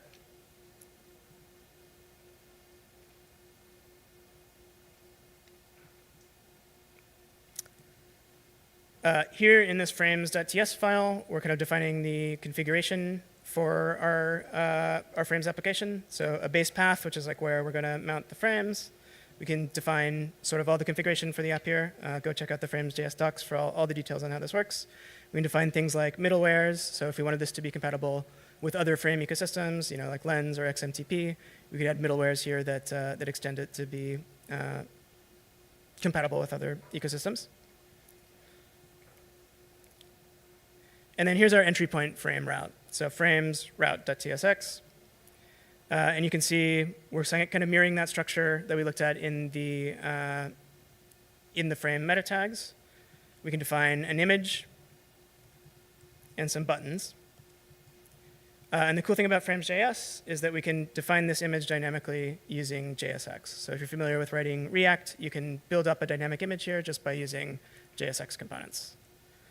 We can also use Tailwind styles in here. So you can see we have like flex column, font bold, text 8XL, all of these Tailwind identifiers. You can use these to style your frames as you're developing them.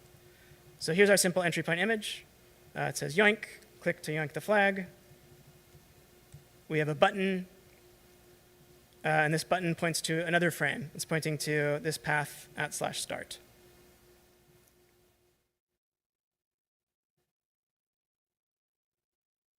So you can see we're going to build out a few different components here, a few different routes within the frames. You can think of sort of each of these subdirectories as a separate frame. So here's the start frame. When you click this button, it's going to post to the start frame, and we're going to want to define a route handler to handle that.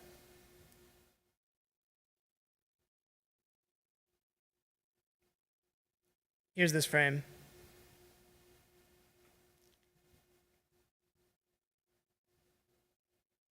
Okay, so yeah, let's just step through this in the frames debugger.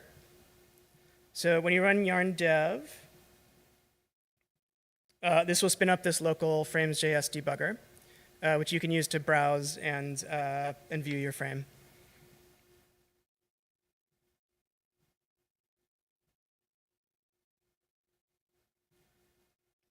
This provides a bunch of really useful information about your frame. You can see some diagnostics around the tags. You can browse your console. You can see the meta tags. And then you can sort of step through your frame step by step here. So we'll click Start.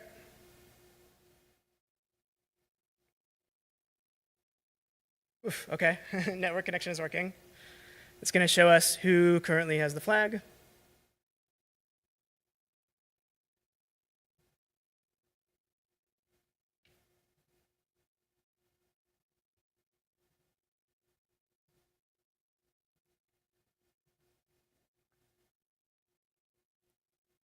We'll do a transaction here.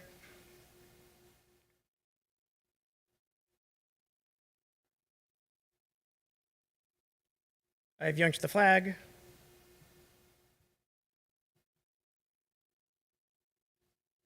I can click an external link here to go view that transaction on base scan.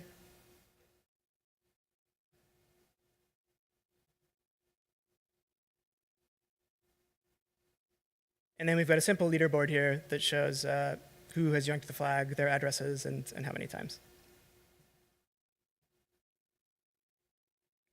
OK, so that's the idea. Let's go through and build this up step by step.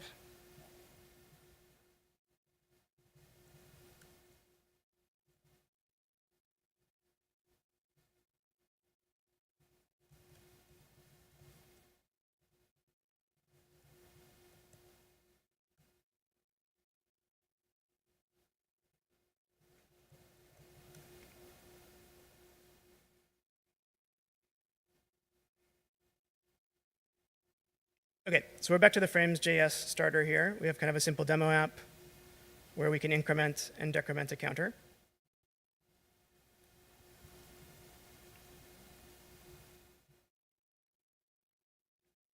Let's start by just building like the start page for our frame.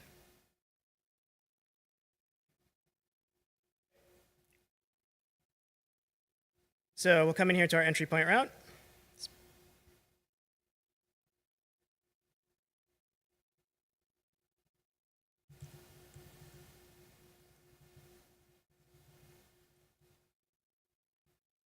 Let's just define some simple text in here.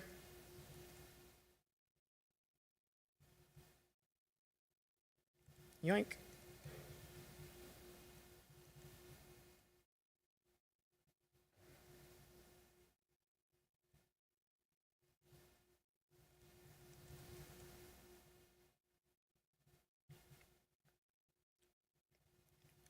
We'll remove this text input, remove these buttons.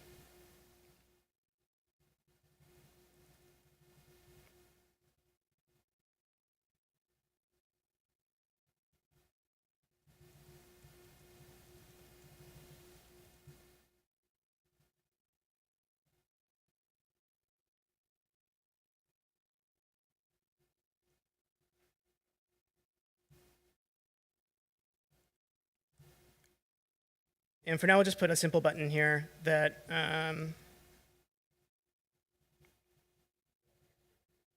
thank you. Yep. OK, so this is just a simple button that points back to the initial frame. So to start, this is not going to do anything.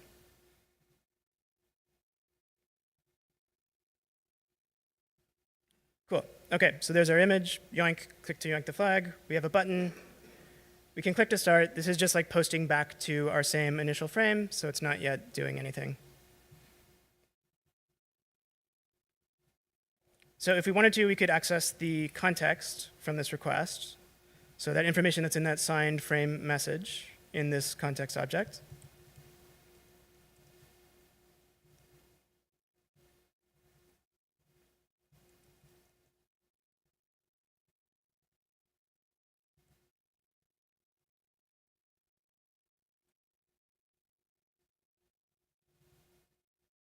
So we could show, for example, which button was pressed.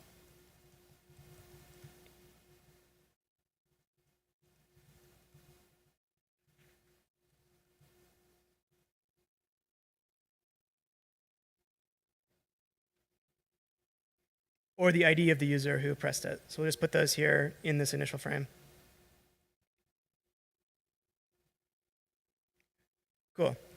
So you can see, right, there's no value here in this initial request, because that's just the GET request that loads the initial frame. Once I press the button, it receives that signed payload, including information about who's interacting with it, and we can embed that information into the frame. So you could build an entire app with like a single frame route if you want, doing your switching and branching within a single route, just like posting back to one route if you want. Examples, like the simple examples in Frames.js do this. But if you're building an app with like more than one workflow, for me at least, it makes sense to kind of separate these out into individual routes for every single frame. So we'll kind of define one API route or one frame API route for each frame. So in this case, let's create a start route. And we're going to, when we push this button, we will send the request to the start frame.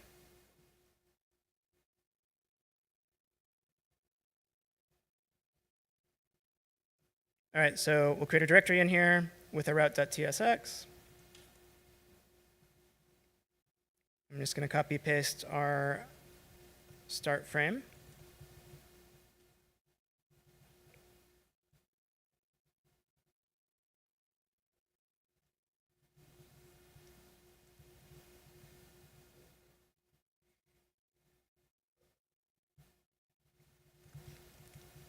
And let's just change the text on this frame.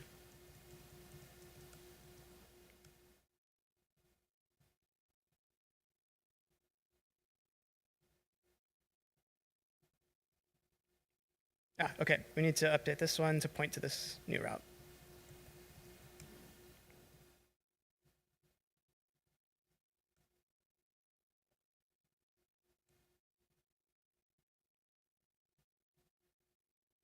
Cool.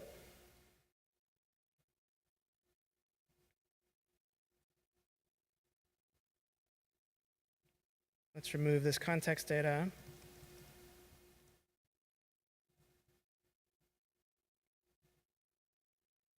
Cool. So we've got our initial frame, right, our entry point. We're posting and sort of, you can think of it as returning a new frame or kind of redirecting to the next frame that's going to handle the next step in the workflow.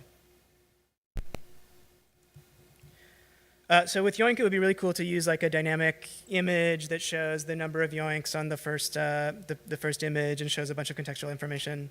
That's kind of difficult to do in our demo and difficult to do with caching. So we're going to adopt this pattern where there's always a start button. We're going to load some data dynamically into that second step and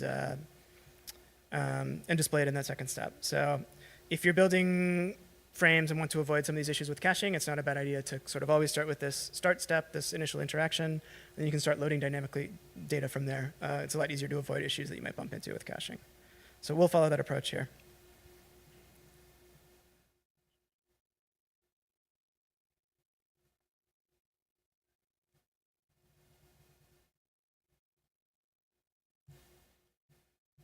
OK, so in the second frame, ideally we'd like to show some on-chain state about the game. Right? We're going to want to show the current user who has the flag, like the number of yoinks that have happened in the game.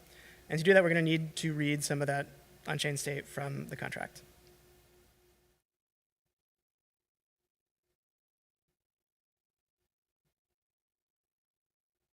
We can do a super quick tour of the Yoink contract. This is not a Solidity workshop, but we can take a quick look at it. So here's how the game of Yoink works. It is a ERC1155 token with some special logic in here for managing the game. And we're going to transfer some different tokens to people when different actions happen in the game.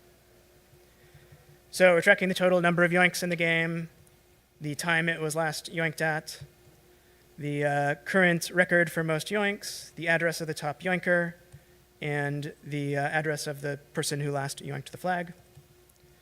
Everyone has a score stored in this mapping. And then here are the rules of yoink. So you can't yoink the flag from yourself if you already have it. We also will enforce a cooldown where you can only yoink the flag once every 10 minutes. When you yoink the flag, we will transfer you this special flag token. Also, the first time you participate, we will mint you a score token. This will show your score in your wallet. And then if you happen to be the top yoinker at any given time, we'll send you this trophy token. So we'll do some calculation on chain to calculate how long you've held the token, or how long you've held on the flag. We'll build a leaderboard, right? So track how long you've held it, how many times you've yoinked it, who is the current top yoinker, and how many times the flag has been yoinked.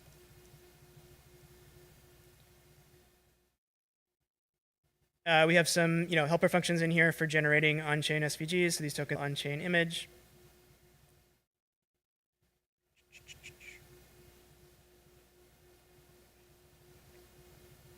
Okay, we have a lot of helper code for generating the on-chain SVGs. And then the flag and trophy are special tokens, so they're soul-bound, they're non-transferable, right? So if you've been issued these tokens, we're going to revert if you try to transfer them to somebody else. So only the game can transfer these tokens. You'll get the flag sent to you basically by the game contract when you yoink it. Okay, so that's the game of yoink. This contract is deployed on-chain on Base.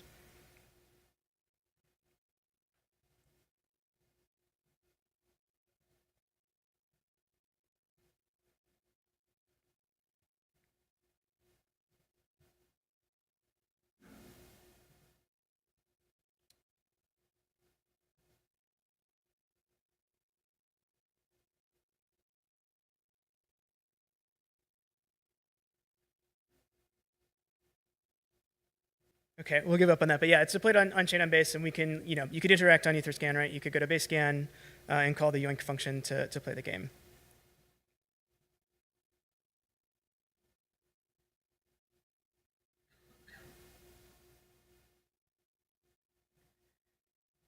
Okay, so let's set up to actually read some data from this contract in our frame.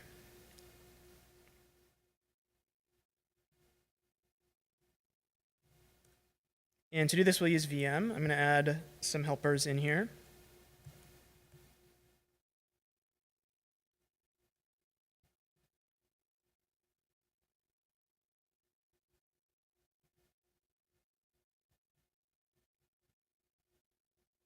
Oh, here we are. We're back. All right, no.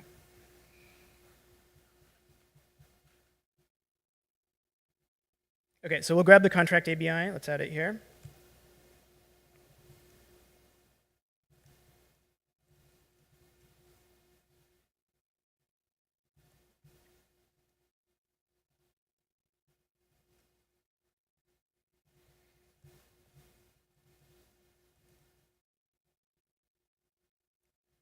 And let's get the contract address.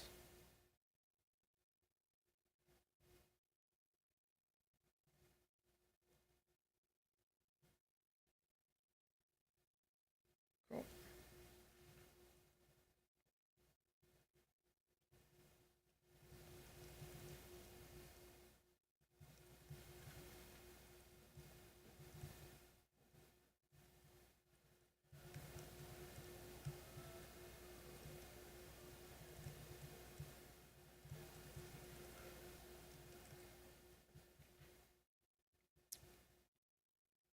All right, and in order to interact with it using VM, we're going to create a public client here.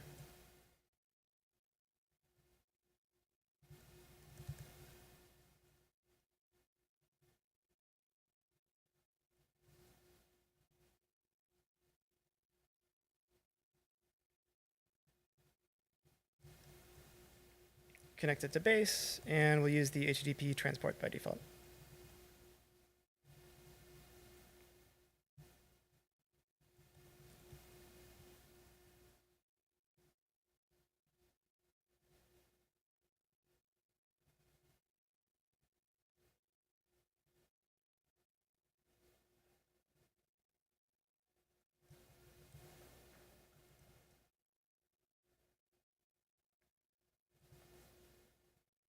Okay, so yeah, let's start by showing how many times the flag has been yoinked. We'll just create a function here, get yoink count.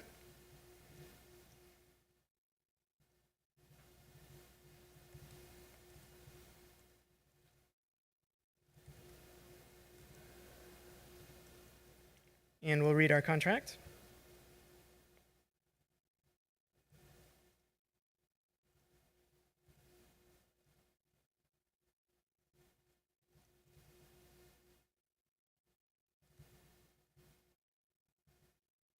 And we'll call this function, I think it's total yoinks.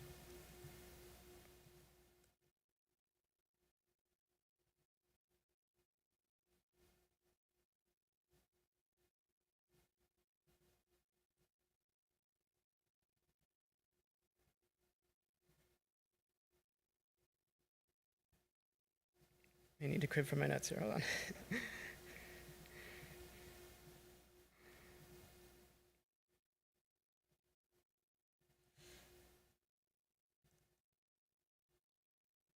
Function name, all right.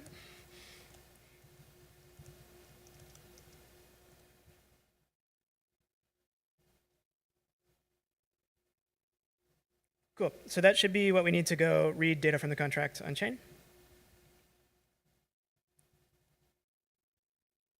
Let's go back to our frame handler here.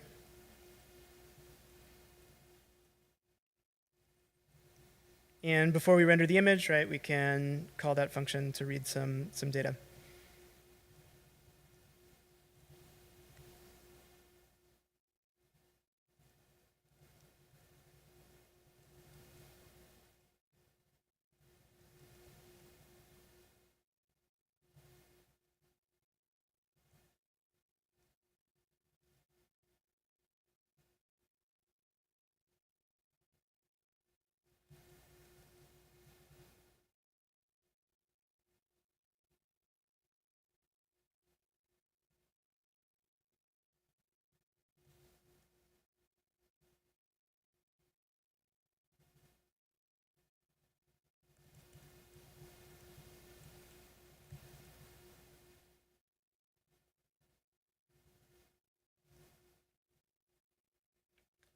Okay, so that's going to return total yoinks as a big int. We'll want to convert that.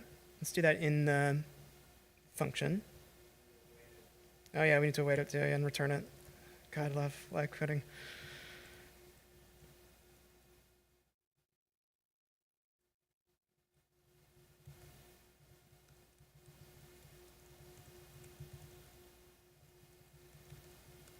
So we'll just convert it to number there and return it.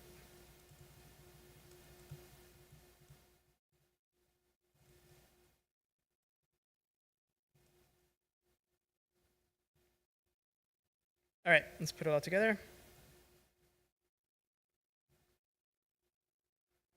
Cool. Ugly, but there we go. Flag has been yoinked 7 times. So we're reading that state out of the on-chain contract.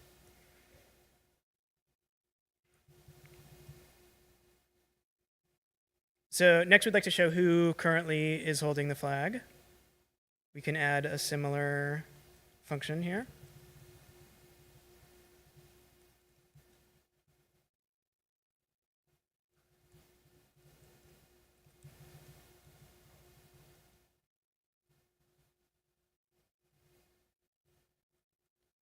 Gotta go look at what this says.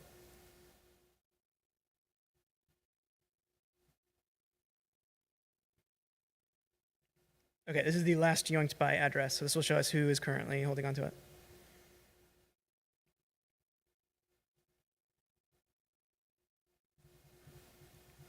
And we can just return this directly because it's going to return an address.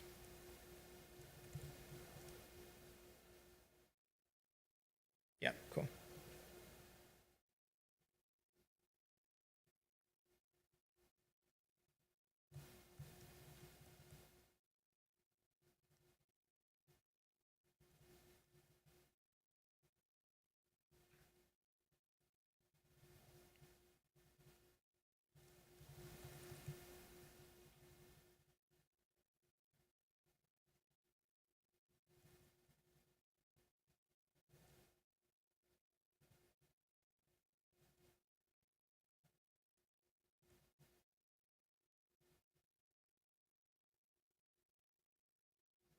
Cool. Okay, so we're showing the address of the user who is currently yoinked the flag and the number of times it's been yoinked. So yeah, our UI kind of ends here, right? We're not doing anything after this point. Let's do two things. Let's add a back button. So you can go back to the initial state.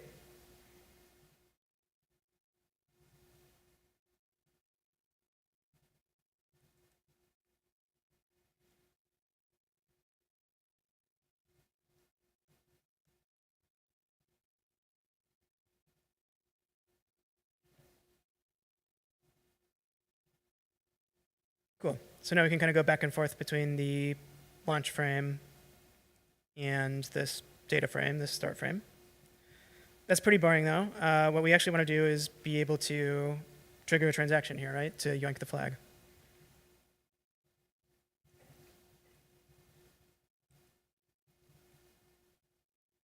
So far we've been using post actions, right? Sort of the standard action is just a post. Now we're going to use a new type of action, which is a transaction action. So we'll change this here to TX. And post actions are very simple. It's just a request response. Transaction actions are a little bit more complicated because they do two things. They need to load your transaction data. They forward that to the user's wallet. Then they get back a transaction hash, and then they post that back to your frame. So there's sort of more of a back and forth. There are two steps in a transaction. So we actually need two routes when we build a transaction, one that returns the transaction call data, and one that kind of handles the next step in the frame workflow.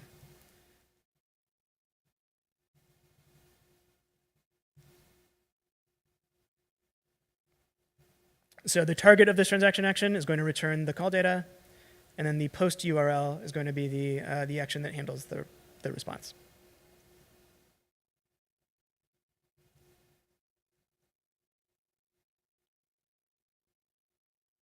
Let's call this receipt.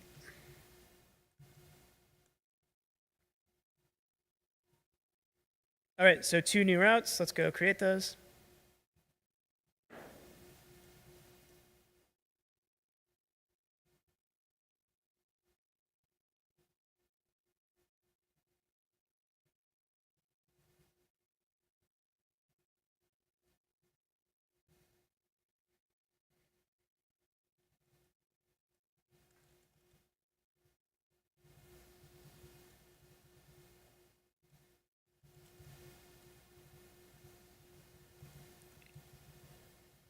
We'll just put a simple placeholder in here for the receipt.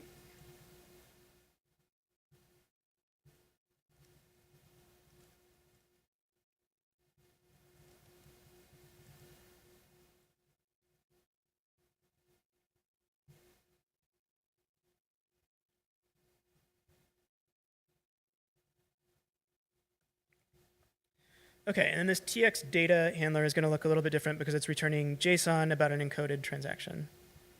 And in fact, I'm going to crib from the examples here to look up how to do this. So there's a good one in here. Transactions. You can see it has a similar structure, TX data.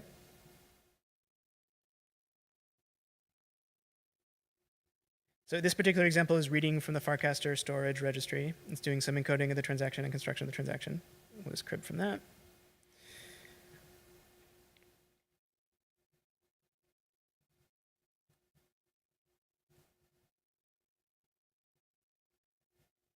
So our yoink contract is very simple, though. We're just making one simple call to a function that has no arguments, so we can avoid doing some of this setup.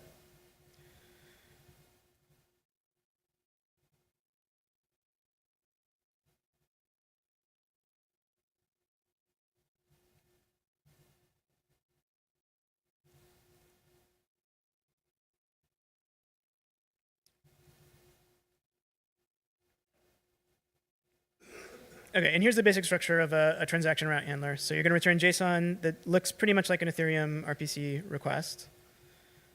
Includes the chain ID, the methods, so you can do signatures through frames as well. This is going to be just a transaction, but you could do ETH type signature v4, and then parameters that are, I think, pretty much identical to the JSON RPC call.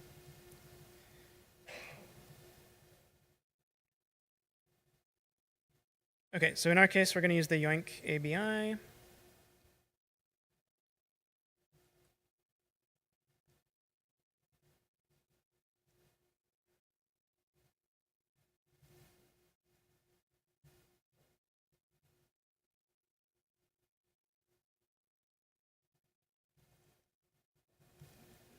So yeah, we'll just pull in these constants that we defined in there. Oh, got to export it.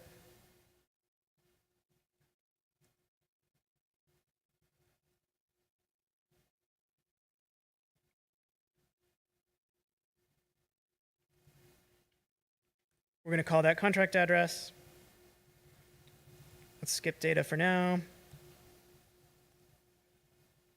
And no value with this transaction, so we're just going to need to construct the encoded call data to call the contract.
All right, cool. So we can just use this VM helper.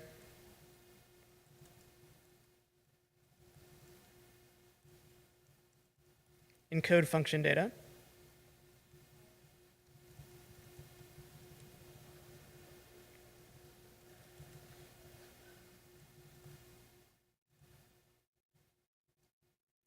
We can pass it the ABI of our contract, the function name that we want to encode, and get back the encoded call data to call a particular function on that contract.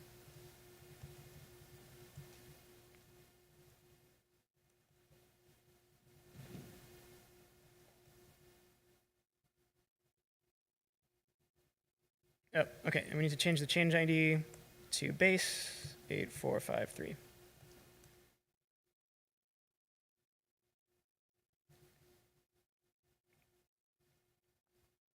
Okay, so that's our transaction handler.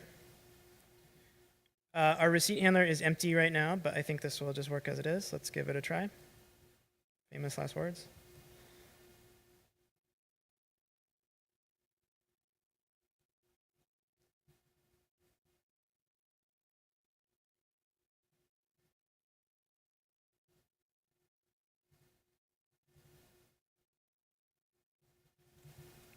Reorder these buttons.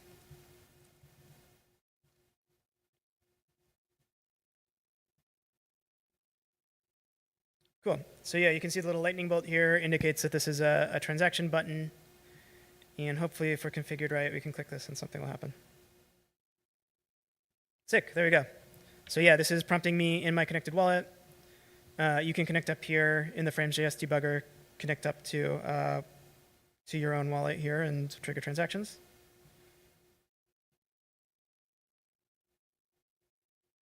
And yeah, you can see it simulated the transaction. We're transferring those tokens when I interact with it. Let's sign it.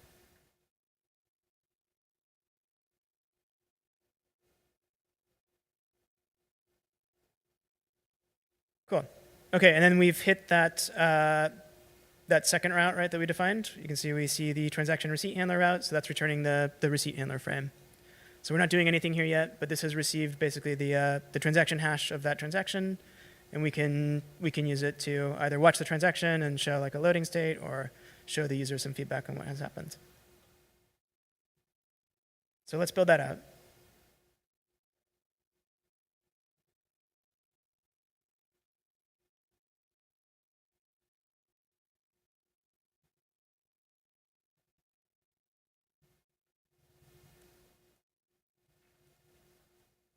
So inside our context, when we're handling a transaction callback.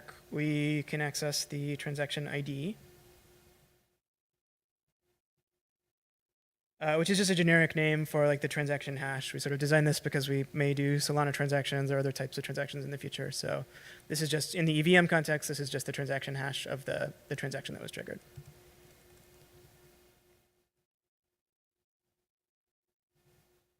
And while we're at it, why don't we add like a base scan link in here as well?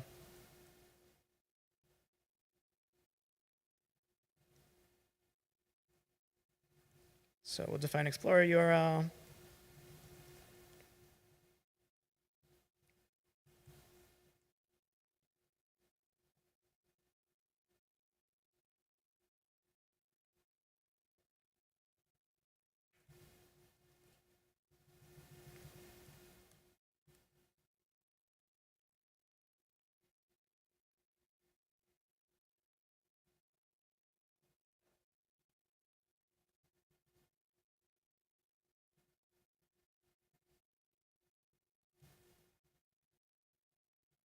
So this time we'll use a new action, a link.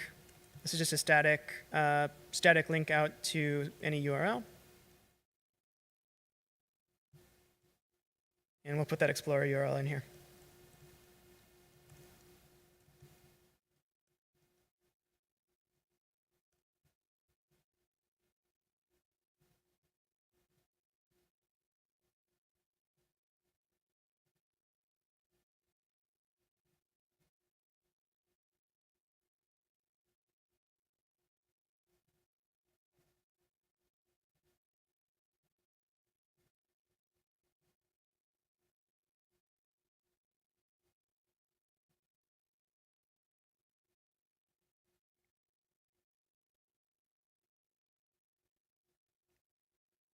Okay, ugly, but there it is, the transaction hash, and we can click out here and view the transaction on Basescan. Great, cool. So somebody's already playing Yoink on chain. That's great. I've yoinked it from someone else.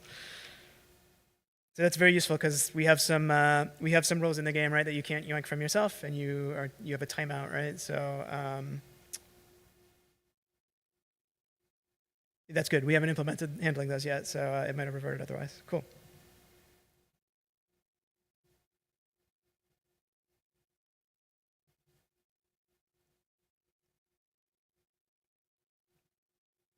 Okay, yeah, so at this point we kind of have a fully functional yoink game. You can see who's currently holding the flag. You can yoink it. You can trigger the transaction. It's a little bit ugly in that we are only showing Ethereum addresses, right, in our frames. Transaction hash, Ethereum address, rather than enhancing this with the data we can get from Farcaster, right? So we have this long, ugly Ethereum address has the flag. We would like that to be, if possible, right, a Farcaster username or some sort of more meaningful notion of user identity. So we can do, let's do that, yeah. We'll add some enhancements here to show the user's identity. So to do this, I'm going to use Nanar, which is an API for accessing Farcaster data. Our example here is sort of focused on building directly interacting on chain. So we haven't made great use necessarily of Farcaster social context, right? We're not really reading the user's Farcaster ID in any of these frames here. We're sort of working in the other direction, right? We're going to go look because this game is on chain and figure out working back from their Ethereum identity to what their Farcaster identity is. So since we're running a little short on time, I'm going to grab these from the example repo.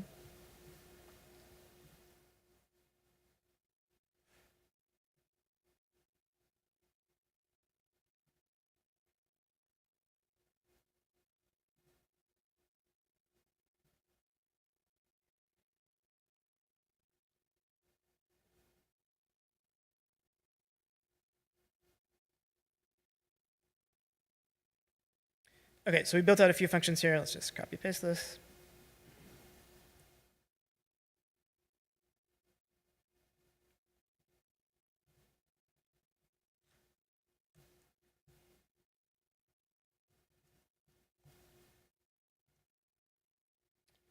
All right, we're pulling in the Nanar API client. This is going to give us access to this SDK that can give us information about Farcaster identity and sort of interactions with a bunch of different Farcaster-related APIs. We'll set up a client. And have built out some utility functions here, right? So one of these lets us fetch Farcaster users by their associated Ethereum address.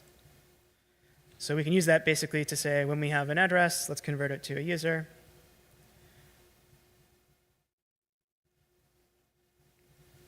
Let's not worry about this one for now. And then just a helper in here for truncating addresses, which are a little bit ugly.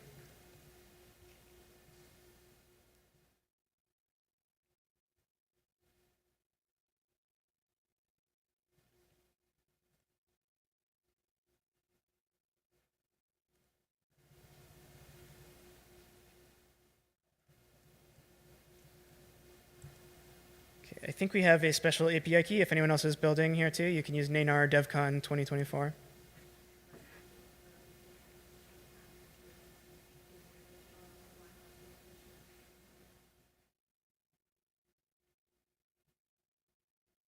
Okay, and yeah, going back to our start route here, let's enhance this with the user's actual identity rather than their blockchain address.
Cool. Okay, so yeah, we grabbed that Ethereum address. We used the Nanar API to look up, batch lookup users who were associated with that address and their Farcaster identity, and got back a username here, rather than showing their on-chain address. You can see that was pretty slow, right? I think it's not just the network here, right? We're making like multiple async requests here to go make an RPC call to read on-chain data, and to go out to the Nanar API and make an API call there. So we're probably like kind of at the limit of what this frame can handle in terms of the timeout, if we want to keep it responsive. One thing we can do is, at the very least, is do that action concurrently, right? So we can use promise all or something to make that a little bit more performant.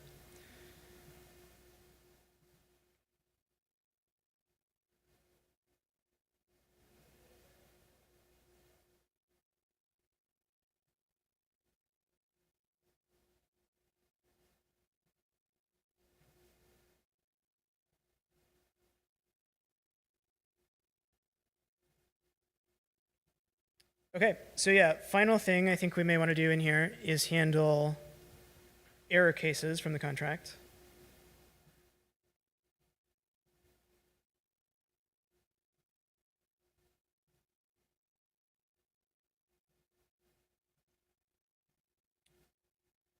Which I think may be what's happening here. I've been timed out, right? So I recently called called yoink with this address, but right now I've been rate limited, right? I can't yoink for another 10 minutes. So we're not handling that well right now, right? This is just crashing.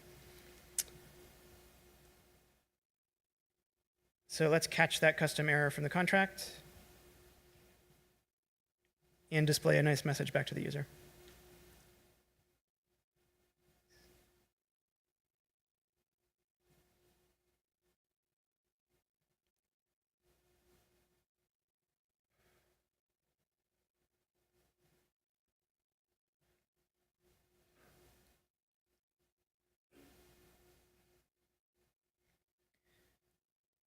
Okay, so to do this, we're going to simulate the transaction first. We're going to see if it reverts, and if we catch an error from that revert, we're going to display it back to the user.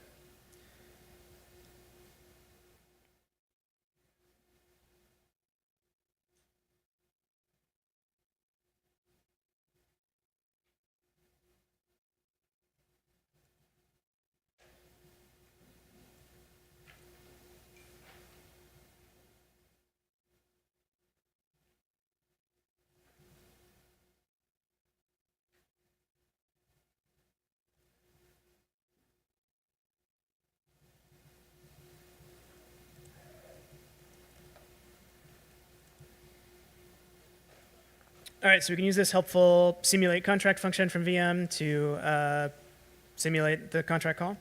We'll just create a helper here. Let's import address.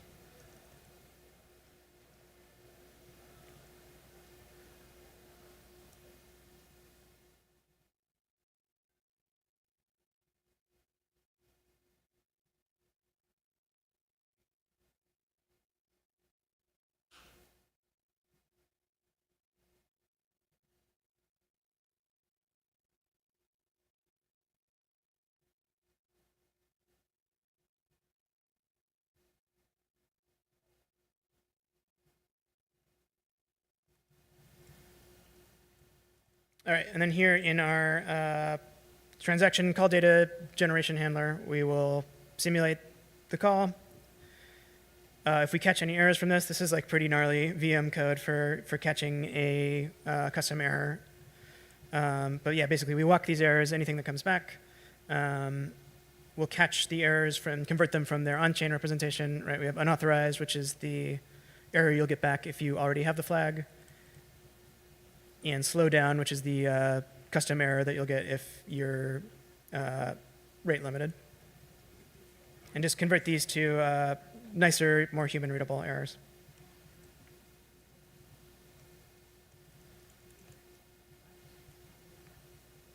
Okay, let's grab our functions here.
Cool. So yeah, within a frame context, you have the ability to return an error to the user, which will sort of show up in a toast in most clients. So this is sort of useful for simple error handling cases. You can do this from transaction frames. You can do it from other types of frames as well, which will just show a quick human readable error rather than returning a whole frame for an error.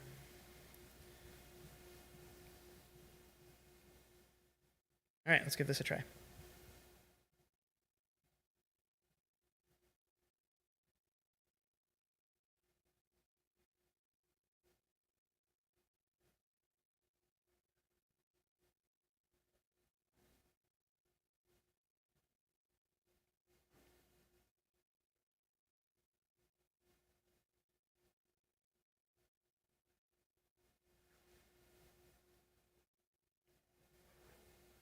Cool. All right, I was able to call it that time. I think my timeout has passed. Let's try it again.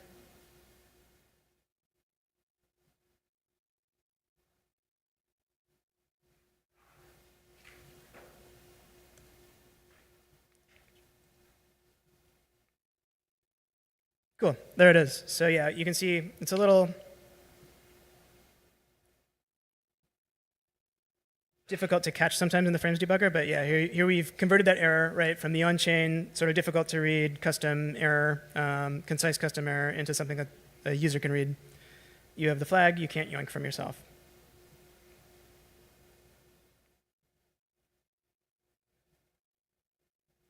And let's try out that rate limiting error as well.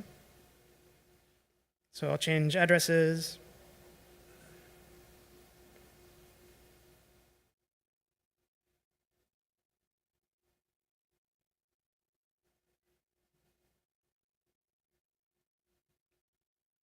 Let's change back.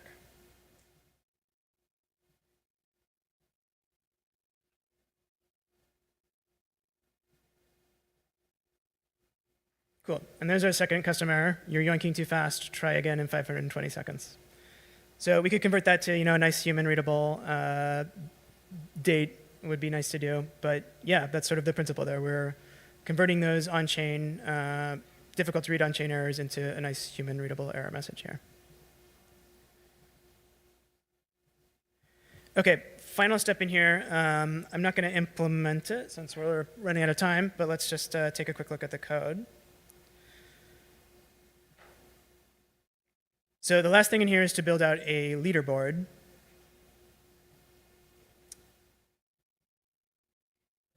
And if you want to go, look at this separately, the idea here is that it's very difficult to build out a leaderboard in a performant way, right? We could load all the log data, like calculate how many people have yoinked and kind of do all those calculations within the context of the route.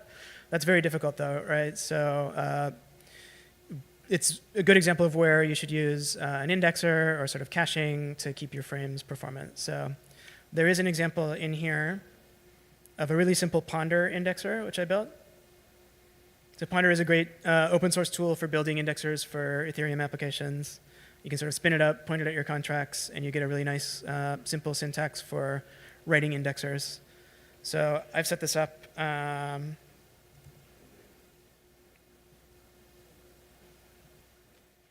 As sort of a separate API service here that we can use to read the leaderboard and read recent activity.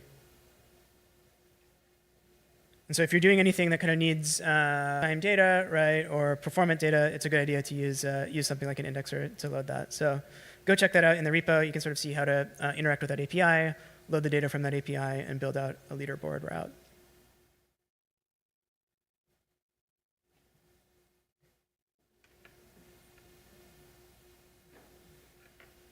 Okay, last step here. Let's look at the actual live app. So if you go to the repo and look at the code, this is the one that's deployed. And we'll put it all together and post this game.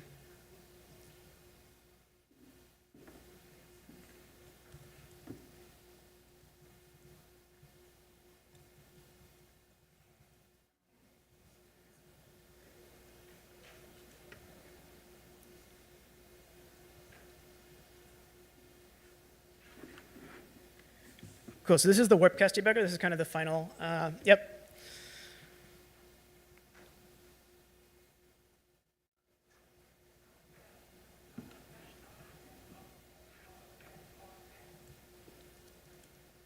All right, here we go. New yoink just dropped.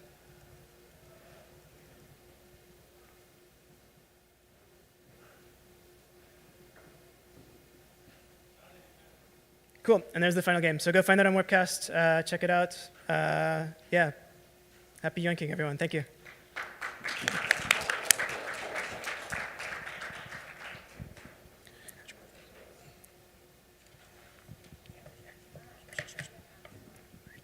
Thank you so much, Horsefax, for the wonderful session on Farcaster frames.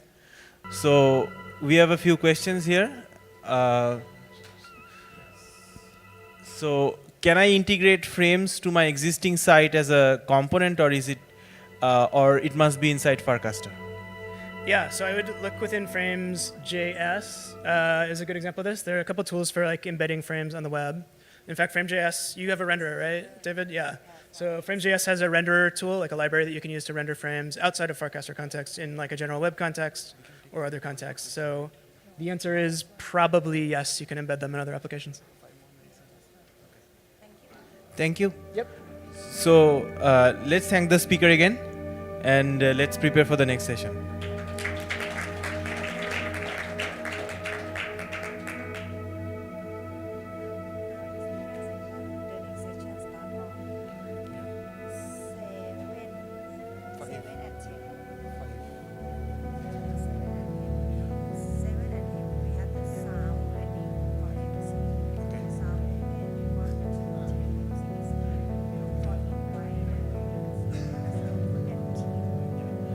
So the next session is starting in 5 minutes.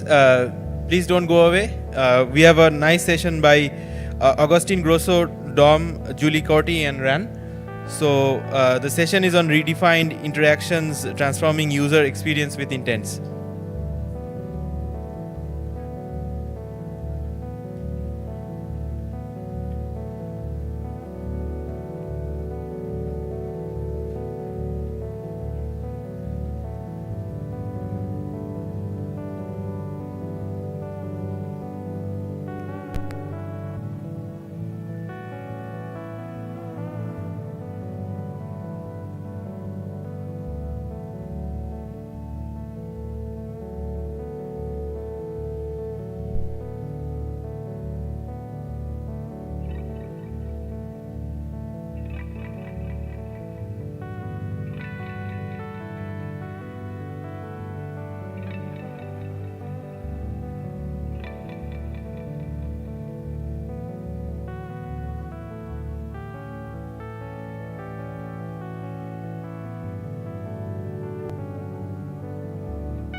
So guys, please settle down. We are going to start the next session now. Everyone, please be seated.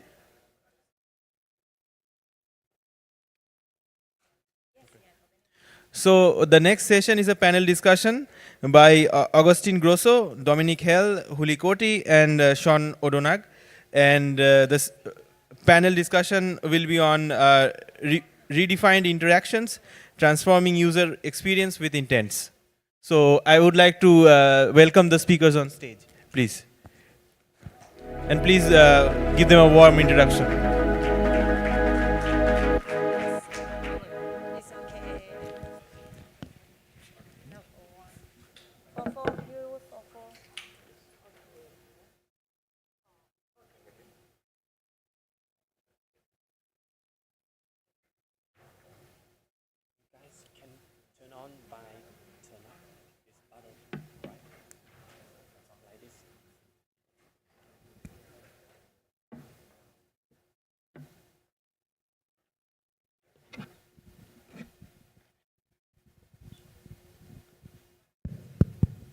Hello. Hello, everyone. Well, thank you for joining us. We are here to discuss about how intents or intents are reshaping the user experience in DeFi, and from simplifying complex operations or complex transactions in the blockchain to increasing security and and improving decentralization. So I'm very happy to be here, and I'm very happy to be joined by this group of experts who are collaborating with leading protocols on this matter. So if it's okay for you, we can start with introductions, brief introductions from all of us. I will let you start, probably. Sean, do you want to start? Yeah. Hey. Okay, cool. Hey guys, I'm Sean. I work at Orbs. I've been in the space since 2018, doing a bunch of stuff. I have no Web2 experience, so I've been doing it live since then, and just kind of learning as I go along. It's been a lot of fun. At Orbs, what we're building is we kind of call ourselves a L3 for on-chain trading. What that actually means in practice is we build protocols for DeFi. For DeFi. So we have advanced order types for DEXs, so TWAP and limit orders. We have another protocol called Liquidity Hub that uses, that's intent in nature in terms of it aggregates all the liquidity on chain. We use Parswap as a good friend of ours for that. And then we're doing some stuff now with perps as well. That's also intent based. So yeah, really excited. Glad to be up here, guys. Thanks for inviting me. Thank you. Juli, do you want to introduce yourself? Yep. Okay. Hi, everyone. Nice to be here too. Thanks for the invitation, Oz. Juli, I work at Mimic, and I'm in the whole partnerships, communications, PR part of the protocol. So at Mimic, we're a DeFi automation protocol, and what we do is we simplify day-to-day operations by automating. And what we're doing right now is we're launching our newest version, which is launching our protocol, and we would like to everyone to start trying and see the full experience of how it's like to automate on DeFi and make it easier for people to interact more and get more access to it, and instead of being like this complex idea that we have, and make it more like day-to-day and basically make it easier. Yeah. Cool. Thank you. Thank you for joining. Dom? Hey everyone, I'm Dominic. I'm the head of ecosystem at LiFi.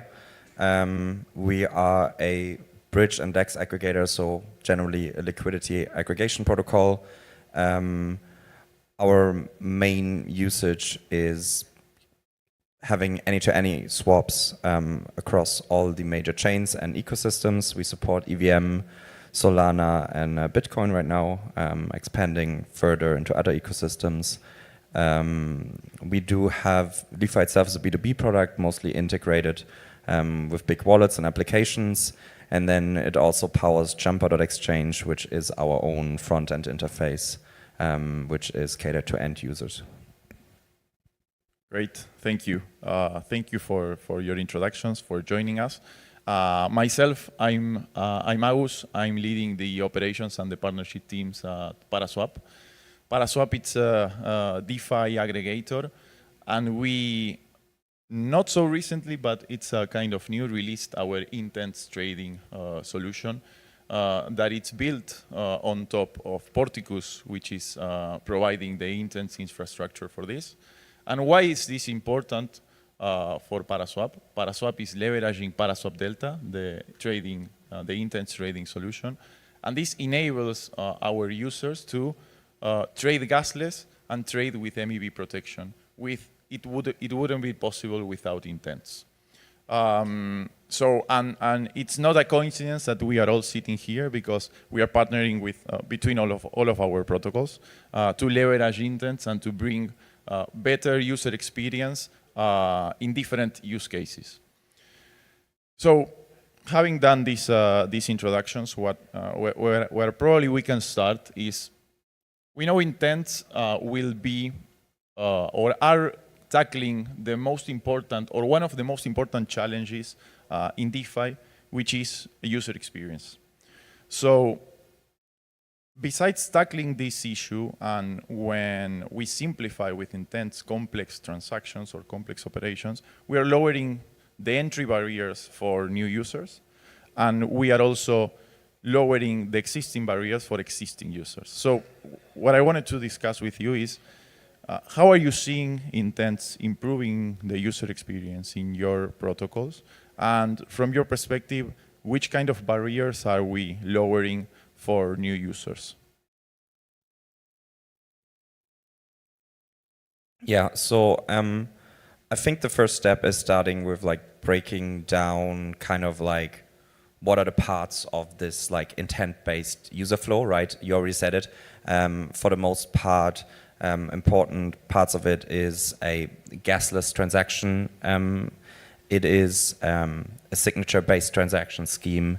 And then on the other hand, what is almost like equally used with the word intents is the term solver, which basically is some type of entity, call it a market maker, a routing mechanism or whatever, that then is able to actually fulfill these complex order types or source this liquidity that we're talking about, right?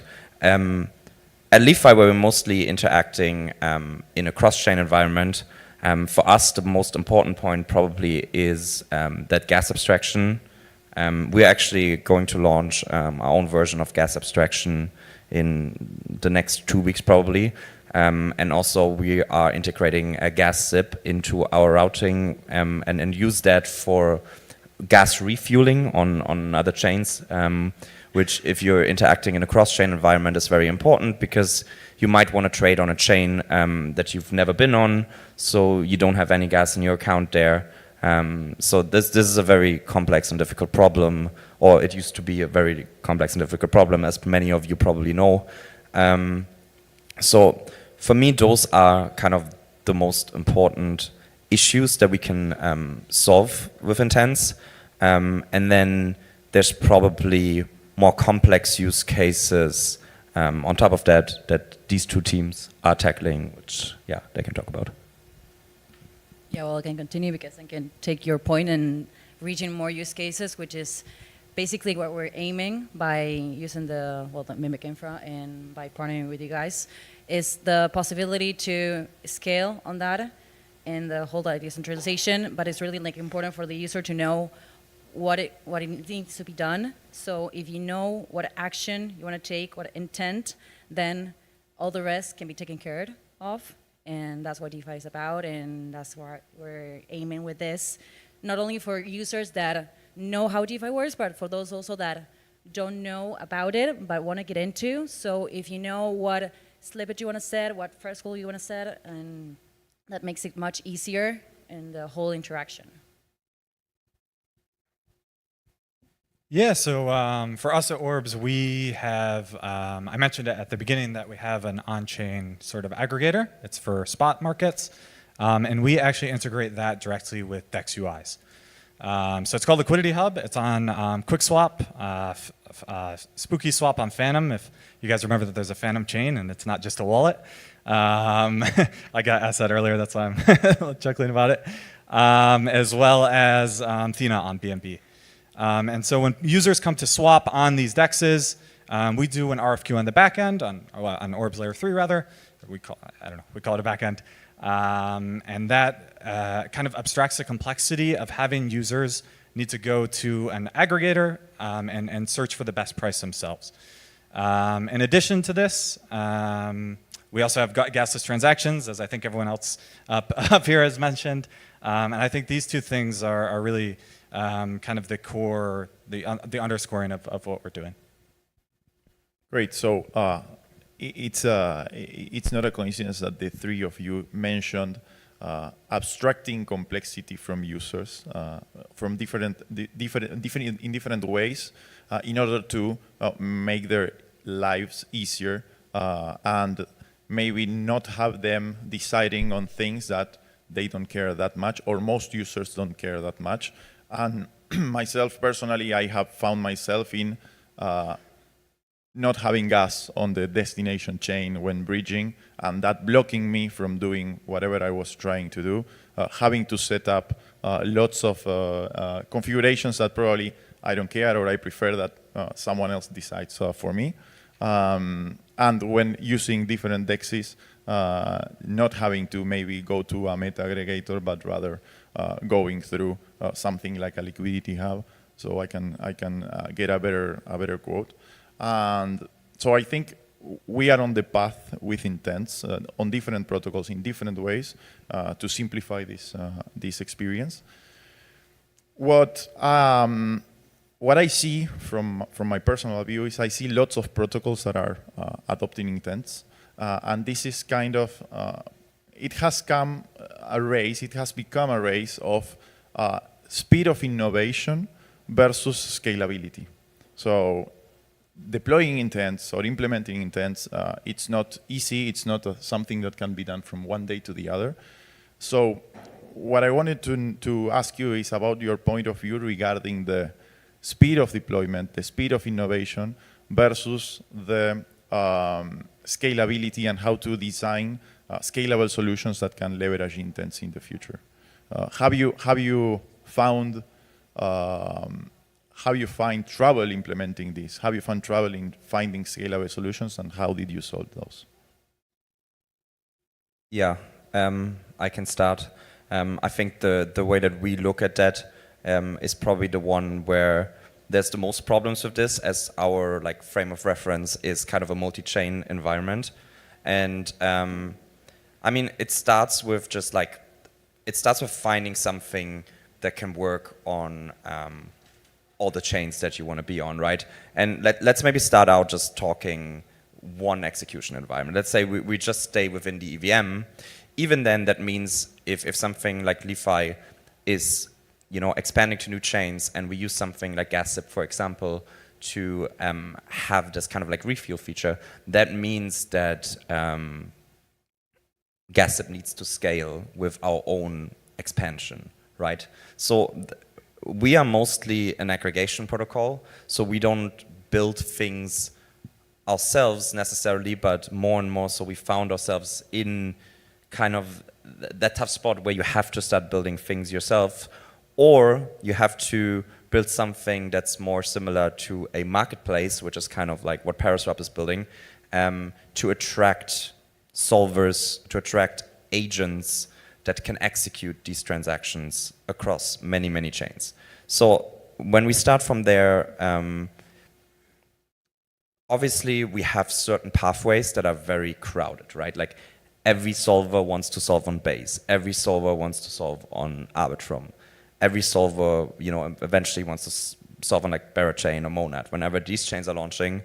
For the more long tail of chains, that's probably more difficult. There might have to be different solutions of how to do that. And then the other issue of scalability that comes to be is how do you do that across different virtual machines? And how do these agents and the protocols that have the marketplaces start talking to each other across these environments? And then we have to go into something like message passing. We have to go into something like building multiple versions of these protocols So I think when it comes to this end of the scalability, we're still pretty early, and nobody has like really figured that out yet. But if you think about it, we just talked about how these intent types basically make the ecosystem much easier to use, where ecosystems where you don't have all these things yet, you kind of, it's kind of the difference between a transaction and intent, right? It's like you have to find the pathway yourself still, which makes it like much harder to navigate these. So yeah, I think it's in some ways, if somebody can build something that abstracts all of that away across all these different environments, that's probably like the holy grail of that entire market of like liquidity routing, but it's a really, really tough problem to solve. Okay, so you are focusing on the composability of that ecosystem. Besides improving the external experience for user, you are also focusing on improving this composability for the protocols that need to connect to. Yeah, like just think about something. As I said earlier, we support Solana, EVM, and Bitcoin, but that also means that currently the user has to use 3 different wallet types, because you need a Phantom wallet, whatever, on Solana, and then you need a Bitcoin wallet, and you need whatever you're using on the EVM. The end game of this is to have some kind of signature abstraction game that allows you to basically compose signatures across multiple chains, probably with something like ZK proofs or MPC or whatever you prefer cryptographically. And that's kind of like the next level of intense in a way, because that's kind of what you guys are doing, right? You abstracted it on the EVM, but the next level is how do you make it even more composable across these different ecosystems?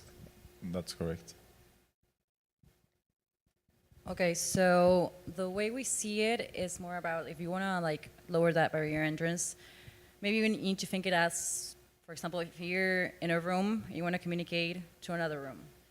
If you feel like 2 isolated things, right? If you find a way how to communicate with those, like, then you can communicate to others too, right? And you can get to more and more and more places. So it's about looking at that connector, and it maybe happens all the time with all of our clients we have and all the people that want to say, hey, I want to automate, I want to do this and that. We act as intermediaries to the solutions. So intents for us are that looking for that path, that execution plan that you want to have, and seek the best way to get all those connections and get to more and more use cases, scalability, centralization. So kind of standardizing those connections. So using the same connection that you have from one room, going to the example, from one room to the other, but also to connect other partners for you, for example. Yeah, it's kind of like know-how we have in, like it happens with some protocols, and then we can like have the experience that we have with one and then standardize it in order like to reach more and access like more information on that. Great. Yeah, so for us, I think the biggest thing was for Liquidity Hub. We'd have DEXs that really want to integrate the protocol on their UI, but then when we look at the actual chain itself, there's maybe only 1 or 2 solvers there that are facilitating orders on the chain. So for something like Polygon, where we have everyone added, Odos, OpenOcean, PowerSwap, obviously, and off-chain liquidity as well. It's like very easy. But like what Dom is saying, when you go to these like further and further out chains where there's just not as much of an ecosystem built up there, there's only so much, there's only so many pools that you can reach, and then taking that one step further, to bring off-chain liquidity into this marketplace is even like another crazy step, and requires a lot of development effort and obviously capital. So from our perspective, that's been the biggest and most challenging hurdle. But I think it actually makes sense that you start with the, let's call it the low-hanging fruit, where that you can integrate easily and fast, and then you move into the more complex, but probably the ones that you select or you prioritize the ones that will be adding more value to your ecosystem, and you focus on implementing those. Thank you. If I may add here something that I think it's important for scalability, and it's a concept that we didn't mention, it's the concept of modularity. So I think modularity is going to play an important role in the intents scaling.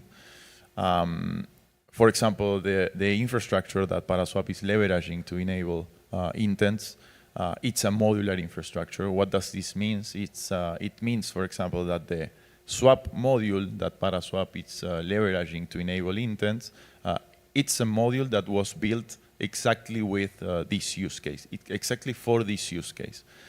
If we want to enable other modules, then we need to develop that module, and it's probably easier to escalate things by module rather than just escalating all the use cases at once. So I think modularity will play an important role, because you can think about modularity, then you can start connecting the different modules. And I go to the connecting rooms that you were saying.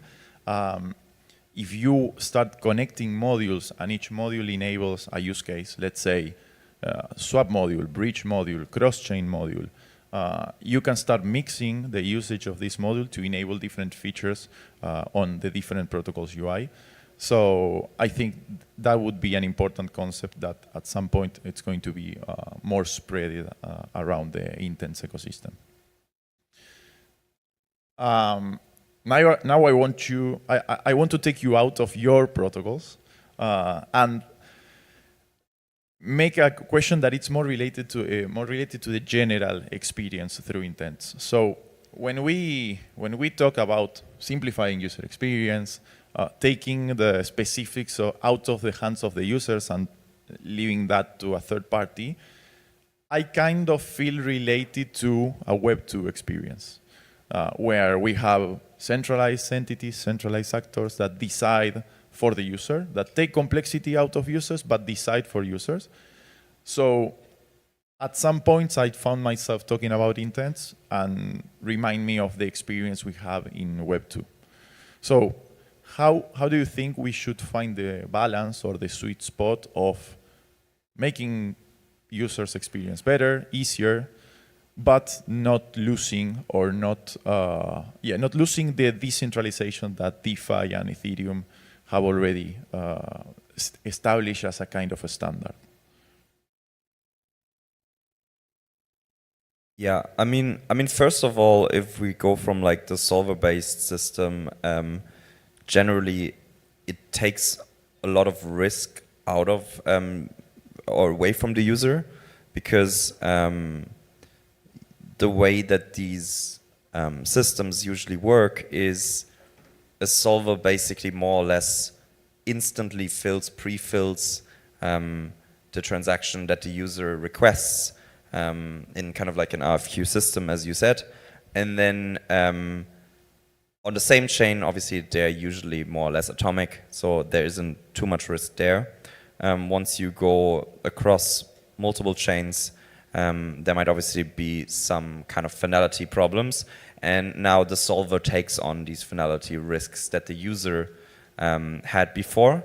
And the solver, as a more professional market-making entity, should be better equipped to basically calculate this finality risk, and then settles through some type of, intent settlement layer mechanism.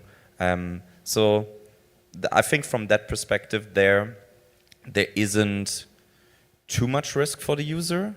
I think where the risk becomes more prevalent is when we start thinking about competition. As you said earlier, on a chain that is smaller, there might only be like one or two solvers. Okay, one solver, I think everybody here can see the problem with that. It's basically a monopoly, so the solver can just quote you, and obviously he has an information advantage over you. Unless you're very sophisticated, you don't really know if that price you're getting quoted right now is a good price for you or not, unless you go back to basically doing all the research that you would have to do yourself in a transaction based system. But even, let's say, if there are two or three solvers, the problem of collusion could still be pretty prevalent, where the solvers just basically talk to each other and they're like, hey, look, let's all just like quote a little bit higher price and we skim some money off the user and then we share that in the end. So for solver systems to actually sufficiently work, we need a competitive market, and creating a competitive market is a question of, demand at the end of the day. If there's enough demand, then enough solvers will show up. But also on their end, it becomes about like scalability of infrastructure again, where demand might pop up anywhere at any point in time, and a lot of that is like uninformed flow in a sense. So I think DUX can look good, but it's kind of like getting scammed in a taxi, You really have to know the environment. Like if you guys grab a taxi here in Thailand, you're not a local, you don't know the prices, how would you know if you're getting scammed right now or not? So you would put the focus in decentralizing the whole infrastructure, I would say, or increasing the competitiveness of the competition, increasing the competition. I think, competition is more important than decentralization from a perspective of, competition could also be great between tree solver if the system is designed well enough that they cannot collude with each other. So designing the system in a way that keeps everybody competitive with each other is very important. Makes sense. Thank you. The way I think about it and short experience I have, recent experience in Web 2 and now Web 3, is that user experience is really important in Web 2, but for Web 3, it's getting there, it's improving a lot, but if you need to risk something, will be that, and the main focus should stay on transparency, and that's been with decentralization and everything, but it's really important to be transparent, and if there's competition and everything like keeps going forward and we improve and we get better in models and everything, I think that that's like the most important thing that we should focus, and especially when we're doing this kind of things, right? And it's like money from others, and you could put the Uber taxi example, and the taxi we know it really well, the Uber not so much, so it's like DeFi we don't know it so well, so if we keep transparent, and it's better, and it will get you more users eventually. Maybe one more point that I just realized, adding on to this, is the advantage that blockchains still have is once the transaction is settled and inscribed in the blockchain, it's there. So that data will be available forever. So unlike Web 2, where maybe we have that kind of obscured and we don't really know, somebody could actually go in and kind of prove to you later on that you were getting scammed. And this is a huge advantage, obviously, that blockchains have over, like, as an open system, over maybe the more closed systems in Web 2. If I may complement what you are saying, it feels a bit like we are simplifying and taking complexity out of users, but at the same time we need to be transparent about how we are building the protocols, which can end up being more complex for the user to understand. I think the point here is that we need to make sure that the infrastructure or the ecosystem is decentralized, or it has enough competitors so they cannot collude or they cannot screw the users. But it's more for making sure that the user experience is going to be good rather than to explaining that to everyone or to the users, because I don't know how we would explain how a complex system like an intent system worked to a retail user, for example. I don't know how we would find a way. I think UX is super important, and like I don't think anything that I don't think necessarily that you never want to, at least with intents, you don't want to ever compromise that UX that users have now, at least. You have a better price, so you want to keep the better price, and you have this better user experience. It's better than having to search for it yourself. It's much easier for everyone. I would say, just to add on to what everyone else has already kind of echoed, but just the way that these protocols are designed to make sure that they're open. that there's clear documentation, so that it's not like an airline industry where the barrier to entry is like, not possible.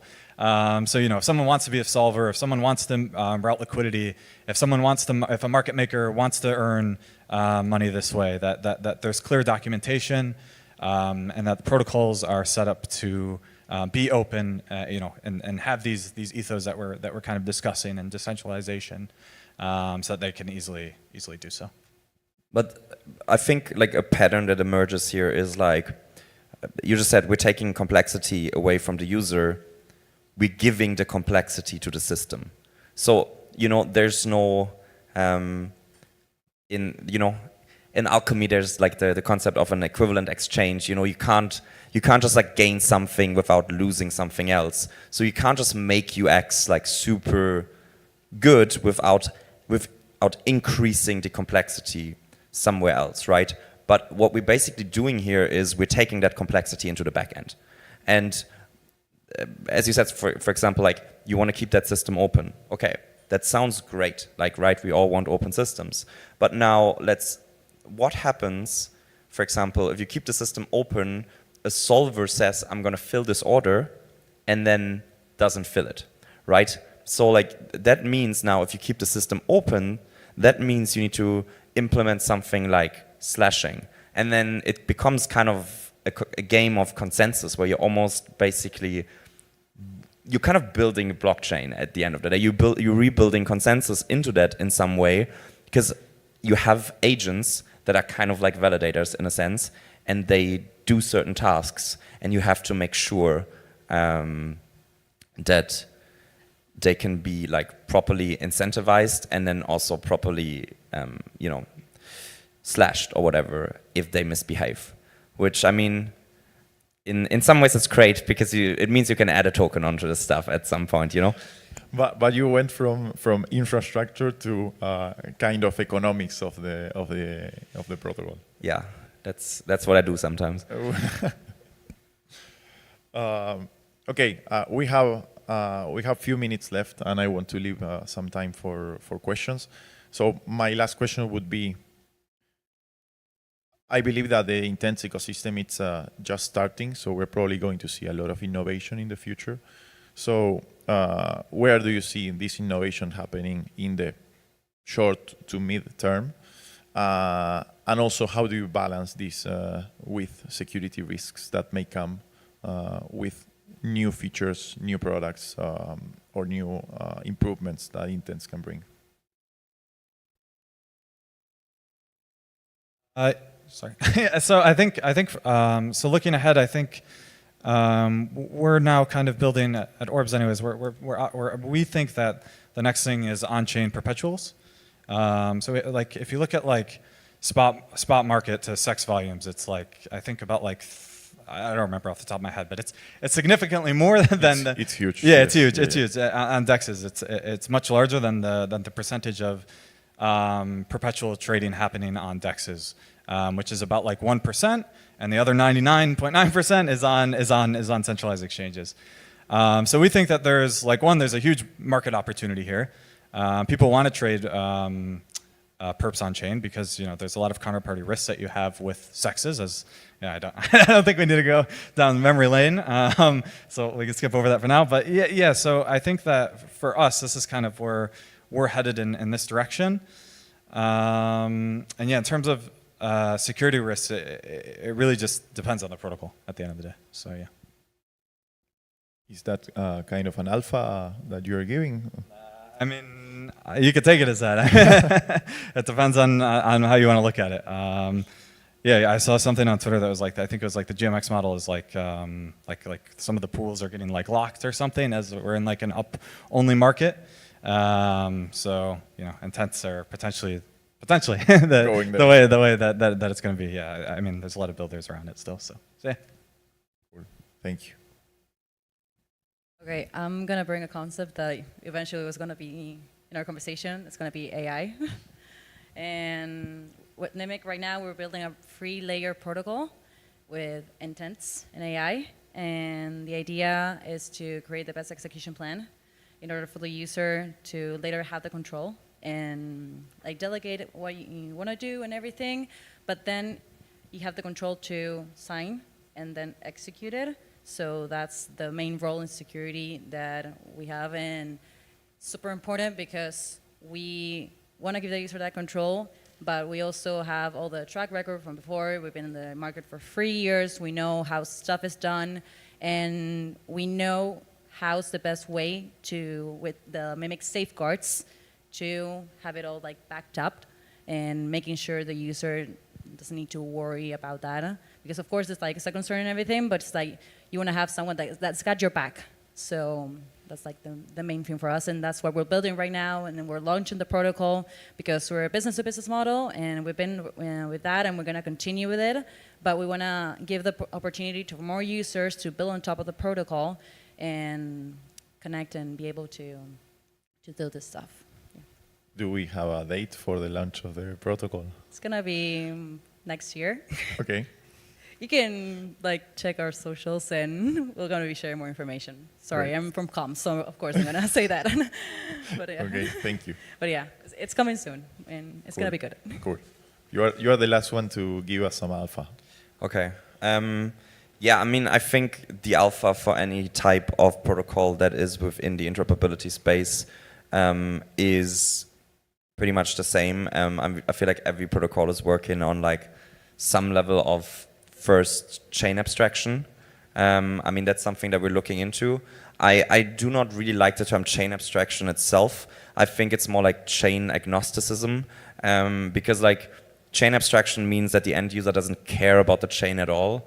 But like with the current state of crypto, that's not really true. Users do usually still care what chain they're on for either tribal reasons, for reasons of like wanting to farm something, for security reasons. So I think we want to at least give users, and that also means companies that work with us, the ability to be opinionated about like completely abstracting this away or just partially abstracting this away. And then the other thing that I talked about earlier a little bit was like going into virtual machine abstraction. Like, and that to me is like the end game. Actually, having a unified experience of accessing all of like the crypto world. And yeah, as stated, probably some kind of proving schemes, hopefully ZK proofs becoming cheaper, is gonna play a huge role in this. And I think in like the next, let's say 18 months, we're gonna see like the first truly unified accounts. Like, you know, people use the word unified account right now, but it's really just an EVM balance. But like unified account across all virtual machine environments.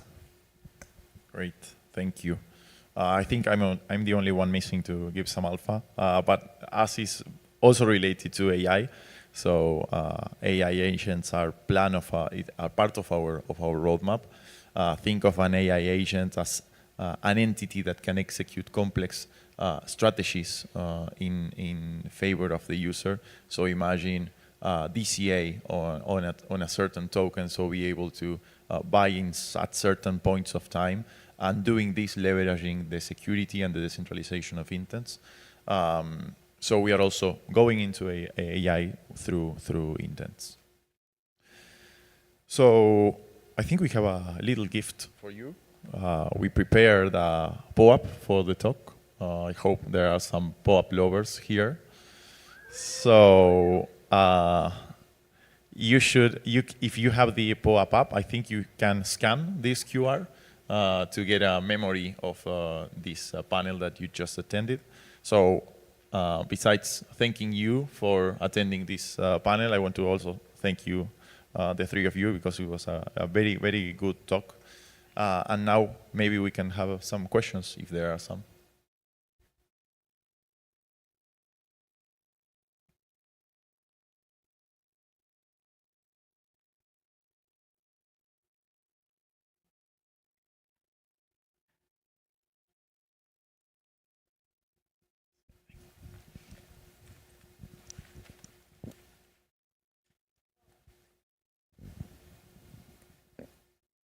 Hello. Yeah. my name is Jason, and the topic about the intent trade is very interesting. I'm very new here, and I just have one question: is that why you when you do kind of intent trading, does it mean that you shift the on the kind of risk of centralization to the backend system, and as I know, using backend is quite very using backend in the system will bring the best user experience in trading, but it will bring some downside, and I just want to hear more about it because it's very important to us to improve our user experience. Do you get my question?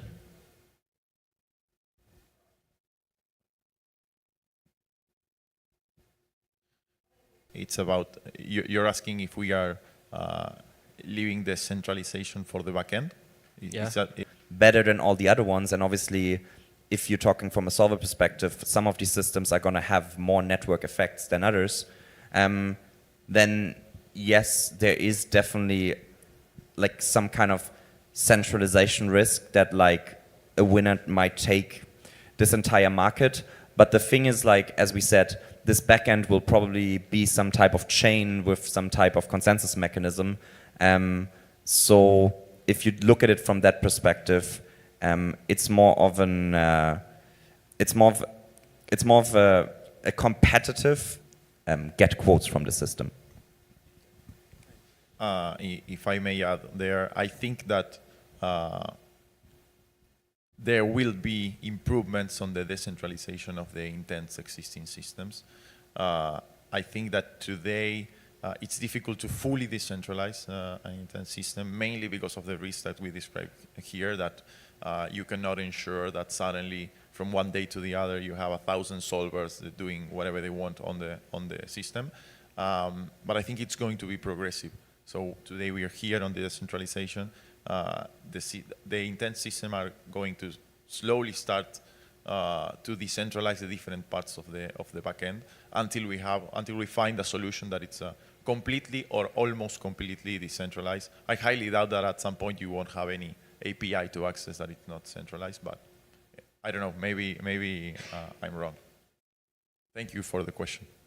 So we have two more questions here. So the next question is, are intents the future of all of DeFi, or are there use cases where smart contracts are still useful? Any of you can take it.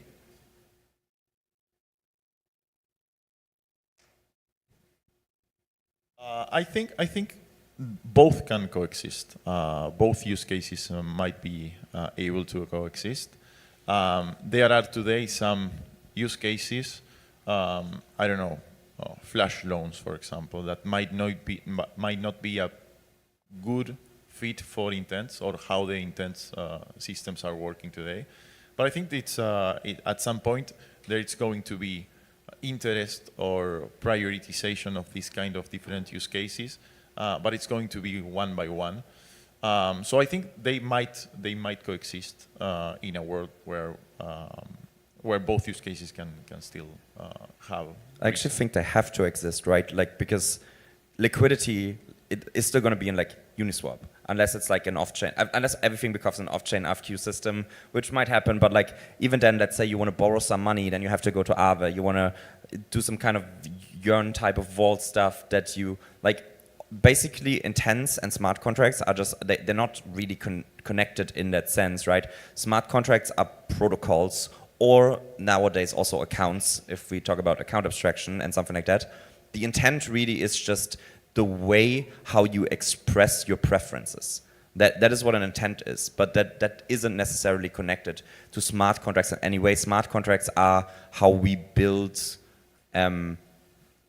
expression of something on chain. It's just like a programming language thing at the end of the day, which the other thing is like, what do I want? It's a preference expression.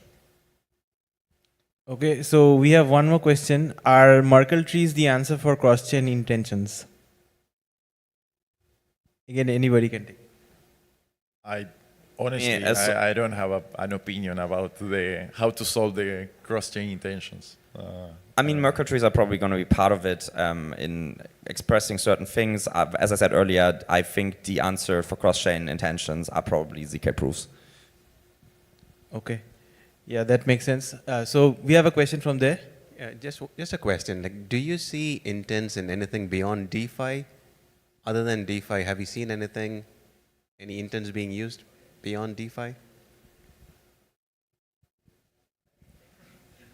I have heard about some use cases, but all theoretical. I mean, I never saw them really implemented, but I heard and I've been pitched about some like real-world use cases where you can, I don't know, rent, for example, an apartment with through intents. But I think we are not there yet.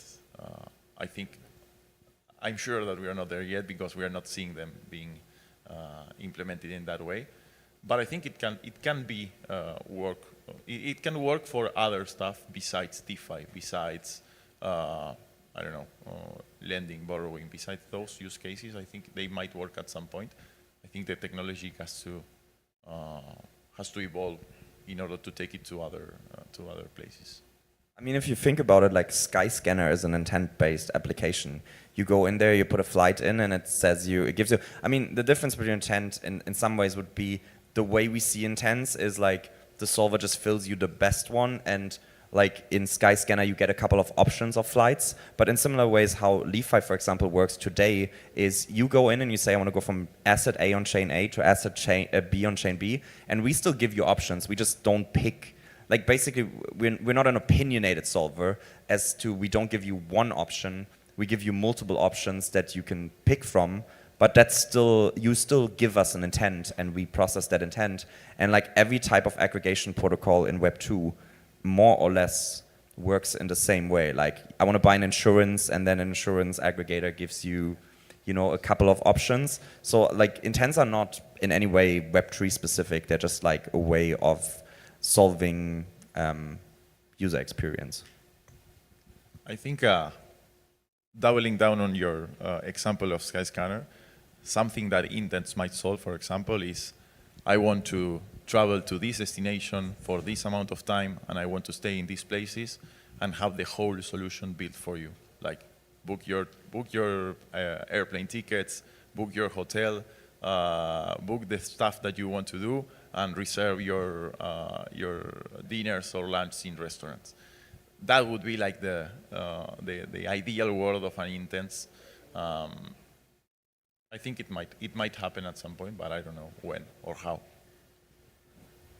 Yeah, maybe you can say something, because that's kind of the AI use case at the end of the day. The Skyscanner thing was, I used to use it like all the time.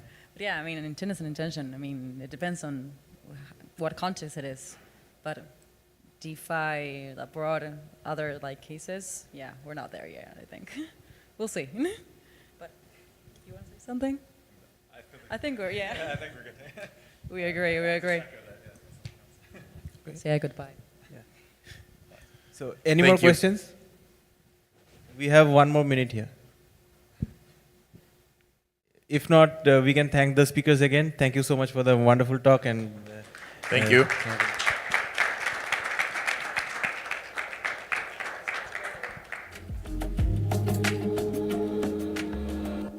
There is another panel, or this is the.